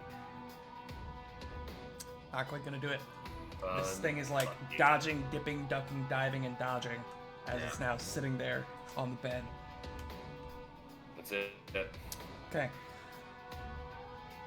It's getting stressful. Twinkletoes. To slash out the red cap once again with my rapier. Okay. Natural 20! Yes. You could just lie about it. We needed that. We needed that. 31 to hit! Oh yeah. Yeah, it is a crit. For sure. Cool. So, I'm not stoked. I don't have panache, so it's just a d6 doubled. But I rolled a 5, 10 points of damage! 10 Take points. that. We'll take that. Yeah, you all need that. This thing is looking pretty beat up. It's kind of what color is Feyblood? I don't know. Did I don't it know. just move? It's been moved. It moved on its turn. Oh, sorry. My roll 20 is freaking out. I apologize. It's whatever color Feyblood is that Will doesn't know is now mingling with the just Pink. blood-soaked carpet and bed in this room. Pink and sparkly. It could be pink. Who knows? Although I don't think this evil of a creature would have pink sparkly blood, but it's No, just me. it does. It's just, your feelings are just wrong about pink and sparkles. I suppose it's a Because common evil too. misnomer. Misnomer. No. Yeah. You've got 2 more actions, correct? Yes, I do. You want to use them, or are you just gonna pass? My second action, I'm going to I'll accept your pass. go over here really quick, just step away. Yeah. And as I'm doing that, I'm taking a healing potion from my bandolier and Yeah. pouring it down Bastro's throat. And that is gonna be, that's a minor healing potion that I'm doing. 1d8. 1d8. And I will roll that for you, Daniel. Roll it. 7! Roll that too. Take it. But more importantly, not dying 3. Yeah. 9, 3. Just wounded 3. Wounded No, 1. wounded 1. one. Wounded 1. Oh, really? Oh, Yeah. Oh, yeah. Anytime you leave the dying Yep. condition, increase your wounded condition by 1. Gotcha. At a wounded Even 0. better. Oh, thank God. Wounded 1. Is that the end of your That's turn, the end of my Twinkletoes? turn. Yeah. Finally doing something productive. Dr. Forsyth. Jesus Christ. I Jesus. jest. Recovery check, DC 11. I'm rolling rocks when I'm unconscious. I rolled a natural 18. I am now unconscious and stable at 0 hit points. Wounded 1, right? Wounded Wounded 1. Wounded 1. Wounded No 2. imminent danger left to the party of dying, at least. that Though was there tight. is an imminent threat to your lives still present in the room. Bastro, you are awake, prone on the ground. What would you like to do? You see Bastro will shots take- straddled over Dr. Forsyth's unconscious body, and the tail end of Twinkletoes pulling the bottle away from your mouth as she stands up and turns back around to face this thing. I guess from the ground, Bastro is going to look at Twinkletoes and seeing how she saved him and did you get damaged at all by the red cap yet? Yeah. You have? Yeah, it's seeing her cut off from the scythe and everything. He's going to reach out and touch Twinkletoes on the leg or whatever from the ground. And I guess this red halo is gonna come around Twinkletoes' head. But it's not hovering above it, it's more wrapped around her head. And Oh. we'll see what happens if the red cap tries to go near her now. Is this your new hex? Oh, is this a new? This is a new hex. Oh, I'm excited. I'm It's excited. a brand new hex. And then second action, let's see. Second action,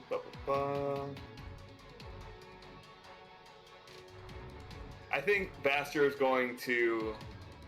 I can't cast guidance on you. Where did that? He's going to cast guidance on Kashak, and then he's going to cast shield on himself.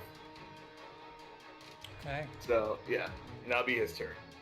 Just chucking 3 spells in a round. Easy. I will also say it's very fortunate that you all came here at 4th level instead of 3rd, because this would have been even more of a nightmare. Well, it is this creature's turn. He's still screaming, and unhappy with the fact that he currently doesn't have a hat from which he is named. So he will step up to here. Does anything happen, Bastro? Not yet. He's then going to try to attack Twinkletoes. Does anything happen, Bastro? Okay, yes. So now he has to make a will save. As you see as he's trying to attack, you see the red halo band around Twinkletoes' head just reach out, a needle reaches out from it basically, and it attacks the red cap. 13. 13. Yes. So that's a fail. So the red cap, since it made a hostile action against Twinkletoes, is going to take 4 points of damage, mental damage. 4 points of mental damage. What is it? Right. What is this ability? As this needle just goes through its head, it doesn't no blood or anything comes out, but it takes, it looks like a, it looks like a skewer basically.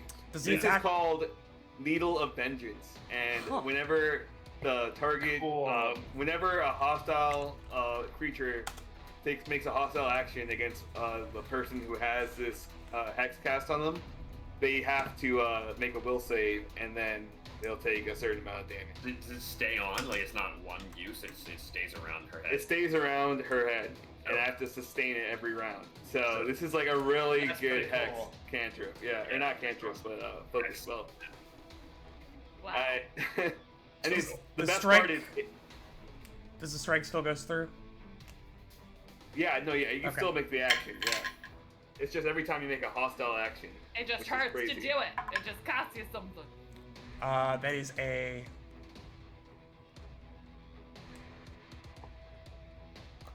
31 to hit. Yeah, it's a crit. Oh no. Oh, My AC is 21, and I didn't swirl my cape, so.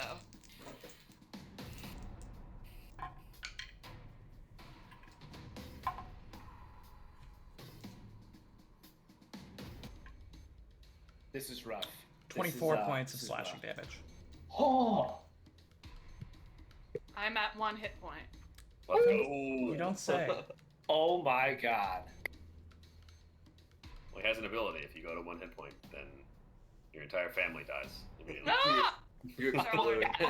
Oh my god. Instantaneously. It's a pretty dark ability. I Oh no, your real life family. don't know. The players. It does have another fun ability though, where it's going to stomp straight on Dr. Forsyth's face. So it's going to stride up to half its speed, and Even at any though it point, doesn't know that Dr. Forsyth is stable?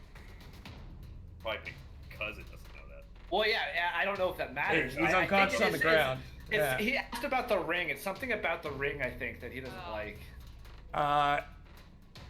It's gonna stomp in your face. What's your unconscious AC, by the way? I think you just. He's awake. I think you just automatically hit, don't you? I have no idea what my unconscious AC would No, you're not I- I unconscious don't- though. You're up. He's No, unconscious. I am unconscious. Oh. I'm just stable Yeah, at yeah. 0 hit points. Oh. I don't know if you have an AC when you're unconscious. Somebody, Oh my god, Joe, I got you. No, you just get a I'll -2. look. It's just your prone. It's Okay. Just a minus It's just 2? prone. Okay. There's really? That's Well, why. I just clicked the unconscious condition and it gave me Okay. -2 to my Okay. AC. So So 18 on the stomp. 18 against your prone AC. That still hits. Yeah. Got some bad news for you, buddy. Oh. It's gonna be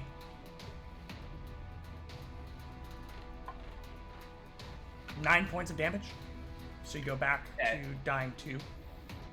Dying Dying 1. two, That was not a dying crit. one. Oh no, dying, You're at dying wounded 2. one. Dying 2. Dying Oh, 2. right. Dying 2. And you'll start taking 7 persistent bleed on your turn. Oh. As this thing just stomps straight on Forsyth's jaw. You hear a crunch onto the steel-toed boots. And as part of that last action, it does move up to half its speed away. Kashak. Do I still feel like I have a clear shot on it from 10 feet up on the Uh, wall? yeah, and you- The angle. You could move 5 feet south and have a clear shot from here and get a little cover with the. If he's concealed and I take my hunter's aim, I would ignore his concealed condition. Or is it cover? It's cover. Okay, so I'll step over. Yeah, it is a small creature, kind of in that corner. Right. So. Right. I'll step over and then I will say 2 actions. Yeah, to you're good strike. from there for sure. Oh my god, natural 3. For a nothing. I guess 16. Yeah. 16 is not quite going to do it. Natty 2, natty 3. I'm my last 16 2 is not attack quite gonna rolls. do it. That's it. That's it. That's all I can do.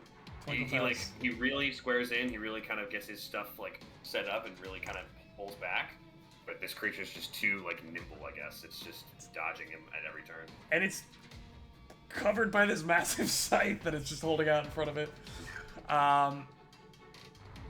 Twinkle Toes. 1 HP and a dream. yeah, I'm gonna first action grab my other minor healing potion and chug that. Okay.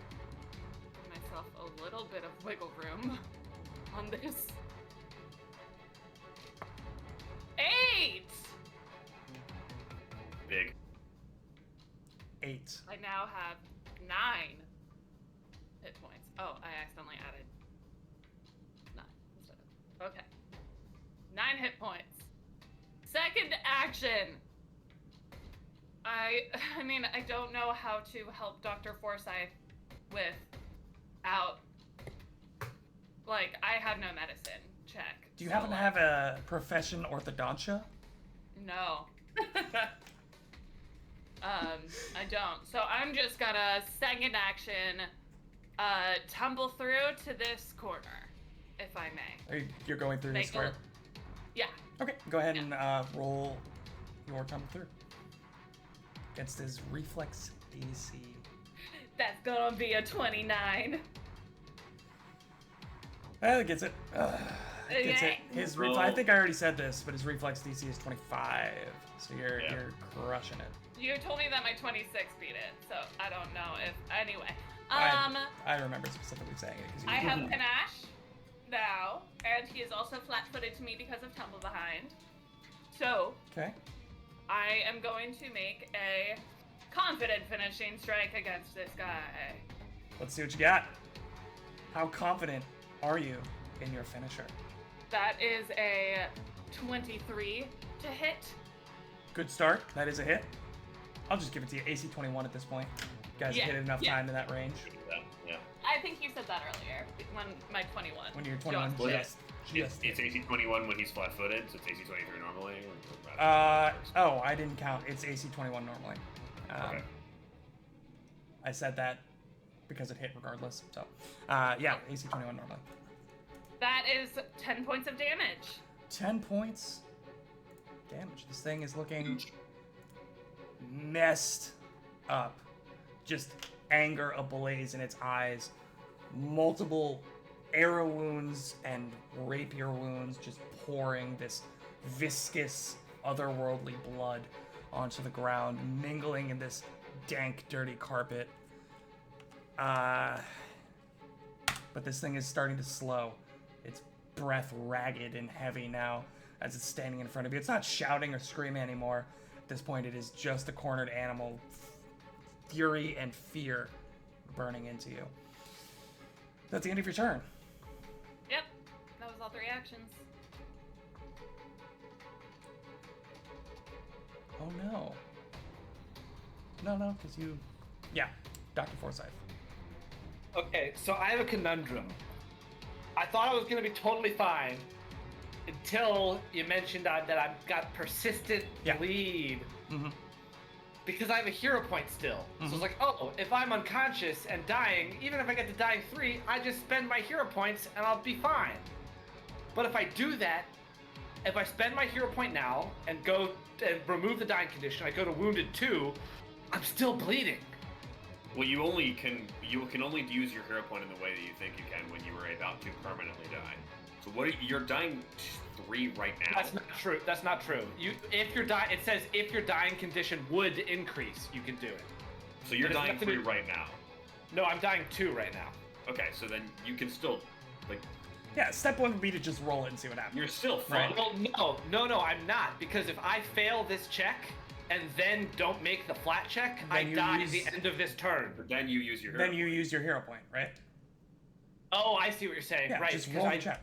As I long see, as you I see, have I the see. hero Yeah. point, you cannot die. Yeah, just roll the check. Well, this round, I know this round I can't die, but Right. Well, maybe somebody else can do something. I'm in a pickle, is Right. what I'm saying. Yeah, Okay. you're not DC having a Yeah, good time. if you were alone, you'd be totally screwed, for sure. DC 12 flat check. DC 12 flat check.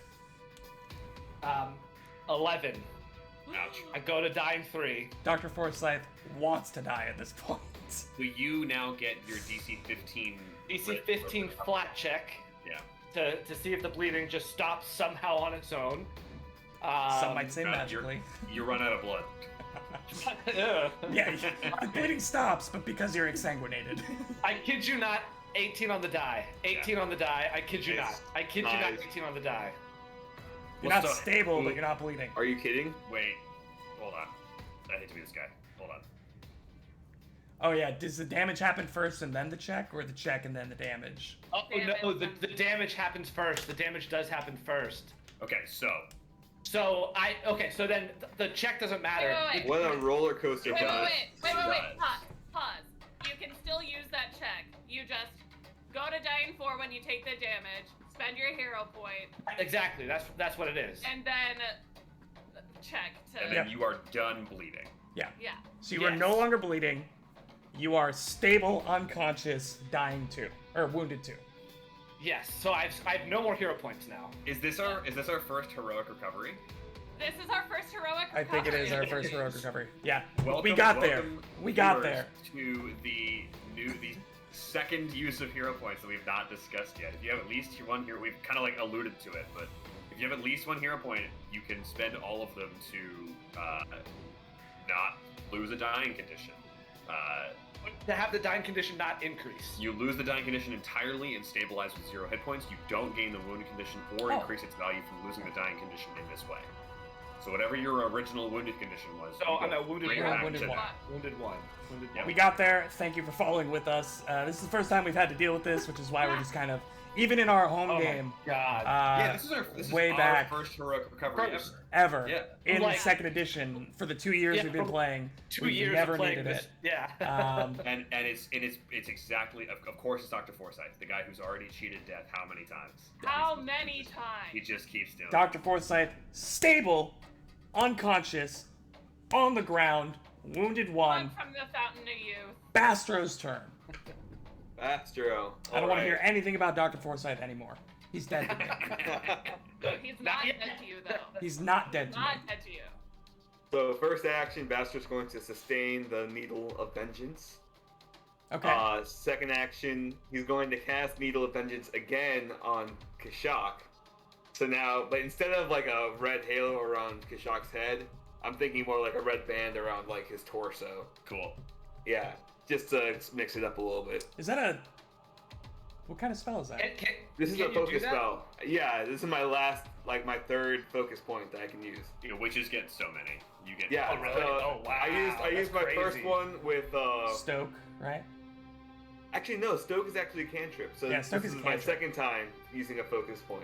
I have 3 total, so I still get That's one so more. cool. the advanced players guide with Oracle and witches. They did a lot of weird stuff with focus points. Like Oracles have 2 all the time, and then you just like increase your curse level. But like it's not just Yeah. anymore. Like you have 1 until you get like a feat at 12th level. Like there's a lot of weird kind of ways it works. Okay. Yeah. With classes. And check out I'm the new keeping classes track, don't coming out worry, next so- month. Yeah, right. So now, Kashak and Twinkle Toes, they both have Needle of Vengeance Cool. cast on them. They're Very cool. protected. And last action, I'm going to use my final focus point. No, I'm not. No, I'm not. What I'm going to do is cast Shield on myself, and that'll be my turn. Prone on the ground, shield up. What are we doing? I've lost track. Bastard was there. Ah! Like it's your turn, right? Yeah. It's my turn. I get to play the game again. Oh no. I don't like when you play I the game. dare you. Let's see It's what usually, happens. it's usually bad when you play the game. I dare you to stop me again. I dare you. You won't. I'm gonna swing out against Twinkle Toes with the scythe. I'm gonna roll my will save. Yeah. Do it. It's a cock die. How's a natural 1 for you? I think Critical that's failure. double. That's double. Does it You have- instantly die? Is it a basic will save or does it have a It is. specific chart? It is a Yeah. big. Okay, basic so will just roll save. double damage. So 8. No, it's just 8 points of damage. It's just 8 points of damage. Plus spellcasting modifier. Yeah. This thing No. is very close. Very close. It gets a full stab of In needle. that, you keep saying that, and then we deal like 10 points, 8 points, and you're like, It's "Ooh, very- very close. It's very Very close. close. It's Yeah, relative to its total hit points. You gotta remember that.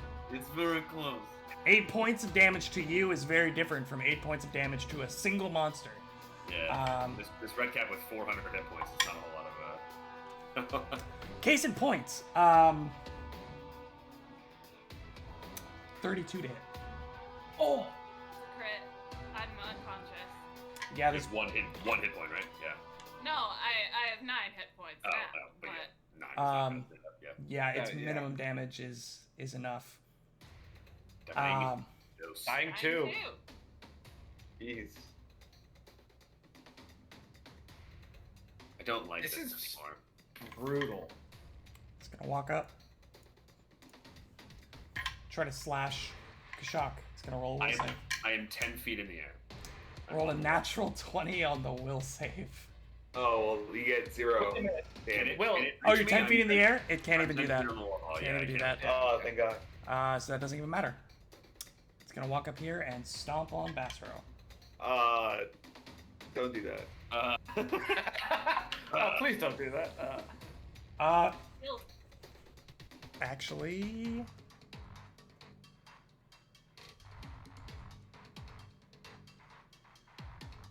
Oh, it is agile. Forget, you don't get a hero point for your attacks. 21? That will hit. Okay.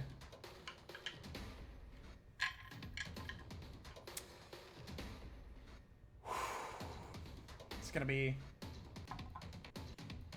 8 points of damage, Well, I'm unconscious. and you will Down take 2. Oh no, and bleed! 2 points of persistent bleed. Oh no! Persistent bleed damage. That's fun. Well, so none of that damage matters now. You just Talk about it right now. Go to your Just dying. remember it. Yeah.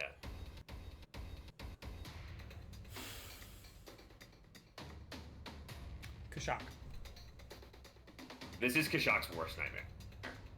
He's had literal nightmares about this, and he has seen this before in his past life, and he is just horrified. Everything is collapsing around him. Everything is awful all the time. So he's going to, with all of his physical might and his force of will, draw his bow back as far as he can to maximize, hopefully, his damage. That is a 30 to hit. Nice. It's a hit.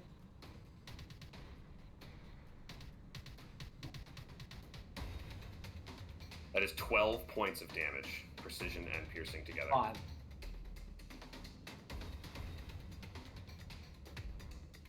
With a twang, the arrow flies off the string. Slow motion as the crocodilian eyes follow with cold-blooded logic, predicting the arc of the arrow as it pierces through one ear, out the other, and pins the now limp and unconscious body upright and standing to the wall. The clatter of the scythe on the ground.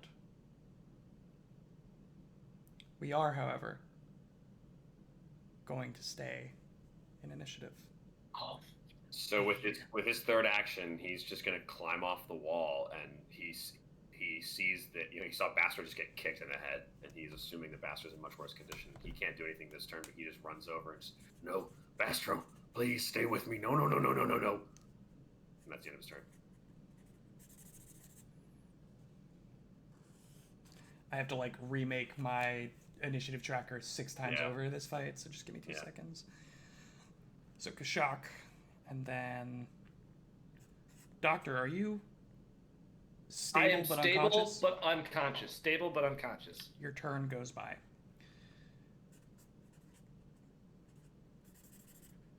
Bastro. Well, dying 2. So.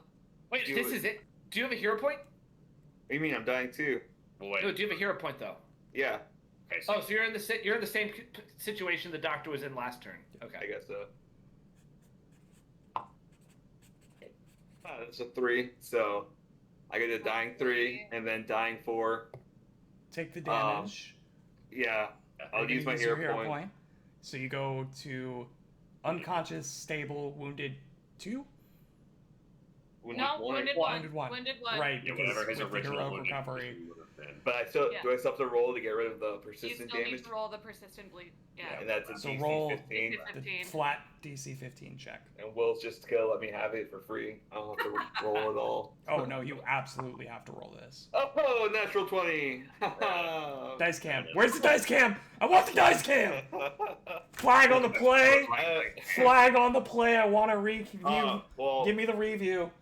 right when I lifted up my little dice pad, it course shifted it it did. to 2. Of course. it is. So, whoops. So weird. I don't know how that happened. Oh, so weird. You're no longer bleeding. You are stable, unconscious, wounded 1. Yes. Twinkle toes. DC 12. Unconscious and dying. Oh, thank God that's a natural 7 instead of a natural 1. Oh, I'm dying 3 though. But better than a natural 1. There. Kashak. It is now your turn. Again. an absolute fucking nightmare. So he's gonna look on people's bodies for a potion of any You kind. see one on You'll see one on Bastro's. Let me just make sure. Go ahead and Bruce, roll you- me a perception check there, bud. He would know people have them, but I will roll your perception. It's not a very hard perception. 13, natural 3. Yeah. DC 10, just to like confirm who's got what on them after usages in a battle. I mean, snatch. What's the best play here? You see an elixir of life on Twinkletoes' You also are bandolier. unaware that Twinkletoes. You're He doesn't- unaware of any of their conditions. He doesn't know. He's focused on the healers because he's seen them bring other people back. So he's gonna snatch a potion off. Is there one on Dr. Forsyth or Bastro? There's one on me. So Bastro, he's gonna take one of them from Bastro and just pour it in Bastro's mouth. 'Cause Okay, cool. that's the magical one. Minor is 1d8, right? Whatever he takes, and he pours it in your mouth, and that would be like 1 action to draw it from you, 2 actions to, like 1 action to administer Ooh, it. baby. 6. Okay, Bastard is awake. Bastro, help Twinkletoes, please save her. And he's gonna turn back to if there's anything on Dr. Forsyth's body, he'll draw that also. The doctor does not have any healing potions on him. Okay, then he will like see that and then run over to Twinkletoes. Third action, stride. Move. Yeah. Dr. Good Forsyth nails. is unconscious. Bastro. Bastro, first action, he's going to use his final focus point to do life boost on Twinkletoes. So she gets an immediate. Actually, hold on. Let me just double Is check. that like the heal spell? Or is it spell? Fast healing is at the beginning of the target's turn. So when it's Twinkletoes' turn, this round she'll wake up basically. But so you see a small halo go over Twinkletoes' head, hovering over it. It's like second slightly action. cutting into the carpet below. Yeah, basically. Second action. Let's see. You'd be Okay, like, he's "Oh, no, gonna- she's passed on. The doctor is just he's just unconscious, but he's stabled, right? I am Stabilized. Yeah. Yeah. But Alright, you don't good. know that. You Twinkle, could roll a medicine Bastards check get. to find out. Oh, I guess yeah. He'll do that then. He'll roll a medicine check on This is tough. the doctor. How does a 21 do? Yeah, you realize he is unconscious, but he is not in any imminent threat of dying. Perfect. And then third action.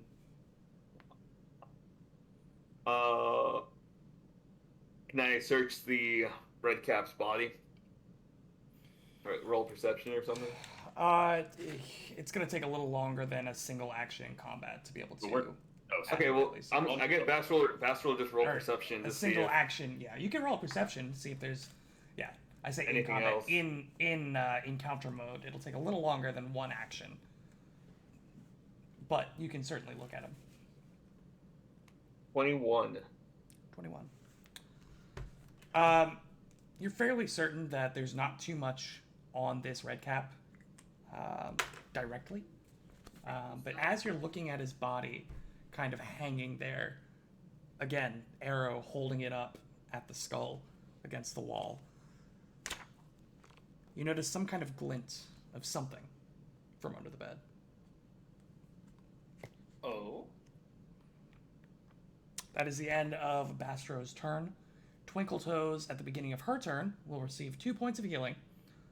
You are all now either stable or conscious, and we are going to go out of encounter mode. You're now in That was an exploration. insane combat. I am shook. Yeah, 2 heroic recoveries. I 3 know I different was people. about to need to make one. Yeah. Right, yeah, and 3 people went to dying 3 or worse. That That- was a 2 heroic crazy recoveries. combat. That last needle from Bastro took it from 10 hit points to 8, or excuse me, to 2 hit points. And then Kashak finished it off. Thankfully, freaking hit one. Dude, Needle of Vengeance is like a really good. It's kind of spicy, dude. Kind of spicy. Every hostile action, so it's like multiple That's really rounds. good. It's really Yeah. good. Kashak's like picking up his arrows, and he's just like mortified. Just will not look at anyone in the face. Like will not look at. Also, anyone all of you who are prone and on Kashak, your feet, there's just like this caked layer of blood on you now. Cool. Very cool. Bastro, is everyone all right? Is everyone gonna be okay? I think so. The doctor's just unconscious. Twinkle Toes is awake now. Twinkle Toes, you get 16 points of healing since we're out of combat. Right. And then the halo goes away. Um, But yeah, Kashak, how are you doing, Kashak? Certainly been better. I'm doing all right, but I could use some attention. Well, let's try to wake the Look doctor at me. up then. Look at me. I just need your attention. I have one minor elixir of life that we could use, but I don't know how he'll react to it. 'Cause I don't think Elixir of Lives have positive healing. Yeah, I think it's just like Well, normal. elixirs are alchemical also. They're Right. alchemical. Aren't all Yeah, potions? that should be fine. We would know that, right? Potions are fine by you, Dr. Forsyth? Yeah. Oh, It's- okay. Well, yeah, in that case, I'm going to pour my elixir of life down Dr. Forsyth's throat. So, 1d6 of healing to you, and you have a +1 bonus for the next hour for saving throws against diseases and poisons. Oh, 10 Nice. not hour. 5 points of healing to you. Nice, and the doctor comes to. Bastard, you mentioned that like the glint under the bed or anything? Kashak said nosily. Did I? Yeah, I guess he's gonna investigate that glint. I didn't want glasses on the party. Forgot about it. Yeah. So Bastard will go check out the glint Sure. under the bed. Does Twinkle Toe see it too? Like, since she's prone next to the bed? Everything's a little sparkly for you. You're still getting your feet under you. Ah. No, Bastard found it. So he's gonna go there and get. You pull out this little like mesh bag, almost like a net, but it's been like tied together at the top with like a drawstring. And you see that in there is a what looks to be 2 vials of something, alchemical in nature. There is a stuffed wyvern, like a child's toy, stuffed wyvern doll, some like fluff and stuffing like popping out at some of the seams. It looks weathered. And there's a small, I would say about fist-sized leather pouch that's also in there. What's in the pouch? Do you open the pouch? Yes, I. You find a collection of adult humanoid severed pinkies. Yeah, I was expecting something awful. Various Bastard closes- sizes, colors, and ancestries of origin. Yeah, no, Bastard's just gonna close the leather bag slowly. He's going to cast detect magic on the rest of the items to see if they're magical. And what's up with the scythe that he was holding? All the gear. Kashak will start going through the gear on the red. Sure. The alchemical items are magical. The wyvern, the stuffed wyvern, is just a stuffed wyvern. The Redcap himself, you find a scythe, his hat, which Twinkletoes still has clutched in his hands, and iron boots.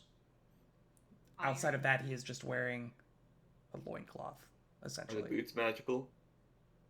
Or the scythe? Nothing else is Or, magical. or the hat? The doctor will get up and roll some craft checks on those vials if Bastro is cool Yeah, with please do it. Go ahead. that. Do you want 2 crafting checks or 1 for both? I'll just roll one for How both. do you want to do it? Craft alchemy, Okay. one for both. It's a 23 total. 23 total. That will be good enough for. It's going to be 10 minutes for each item, if you're cool with taking that time. Oh, I mean, well, we would, I think, leave the room probably Yeah. first. Okay. So just carry that check over to when we Sure. get to somewhere. Absolutely. Yeah.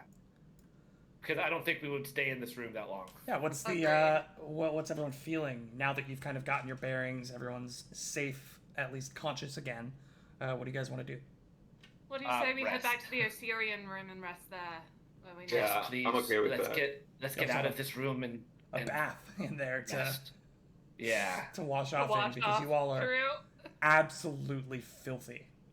Yeah, the doctor agrees with Twinkle Toes wholeheartedly and will follow her because the doctor definitely needs to rest.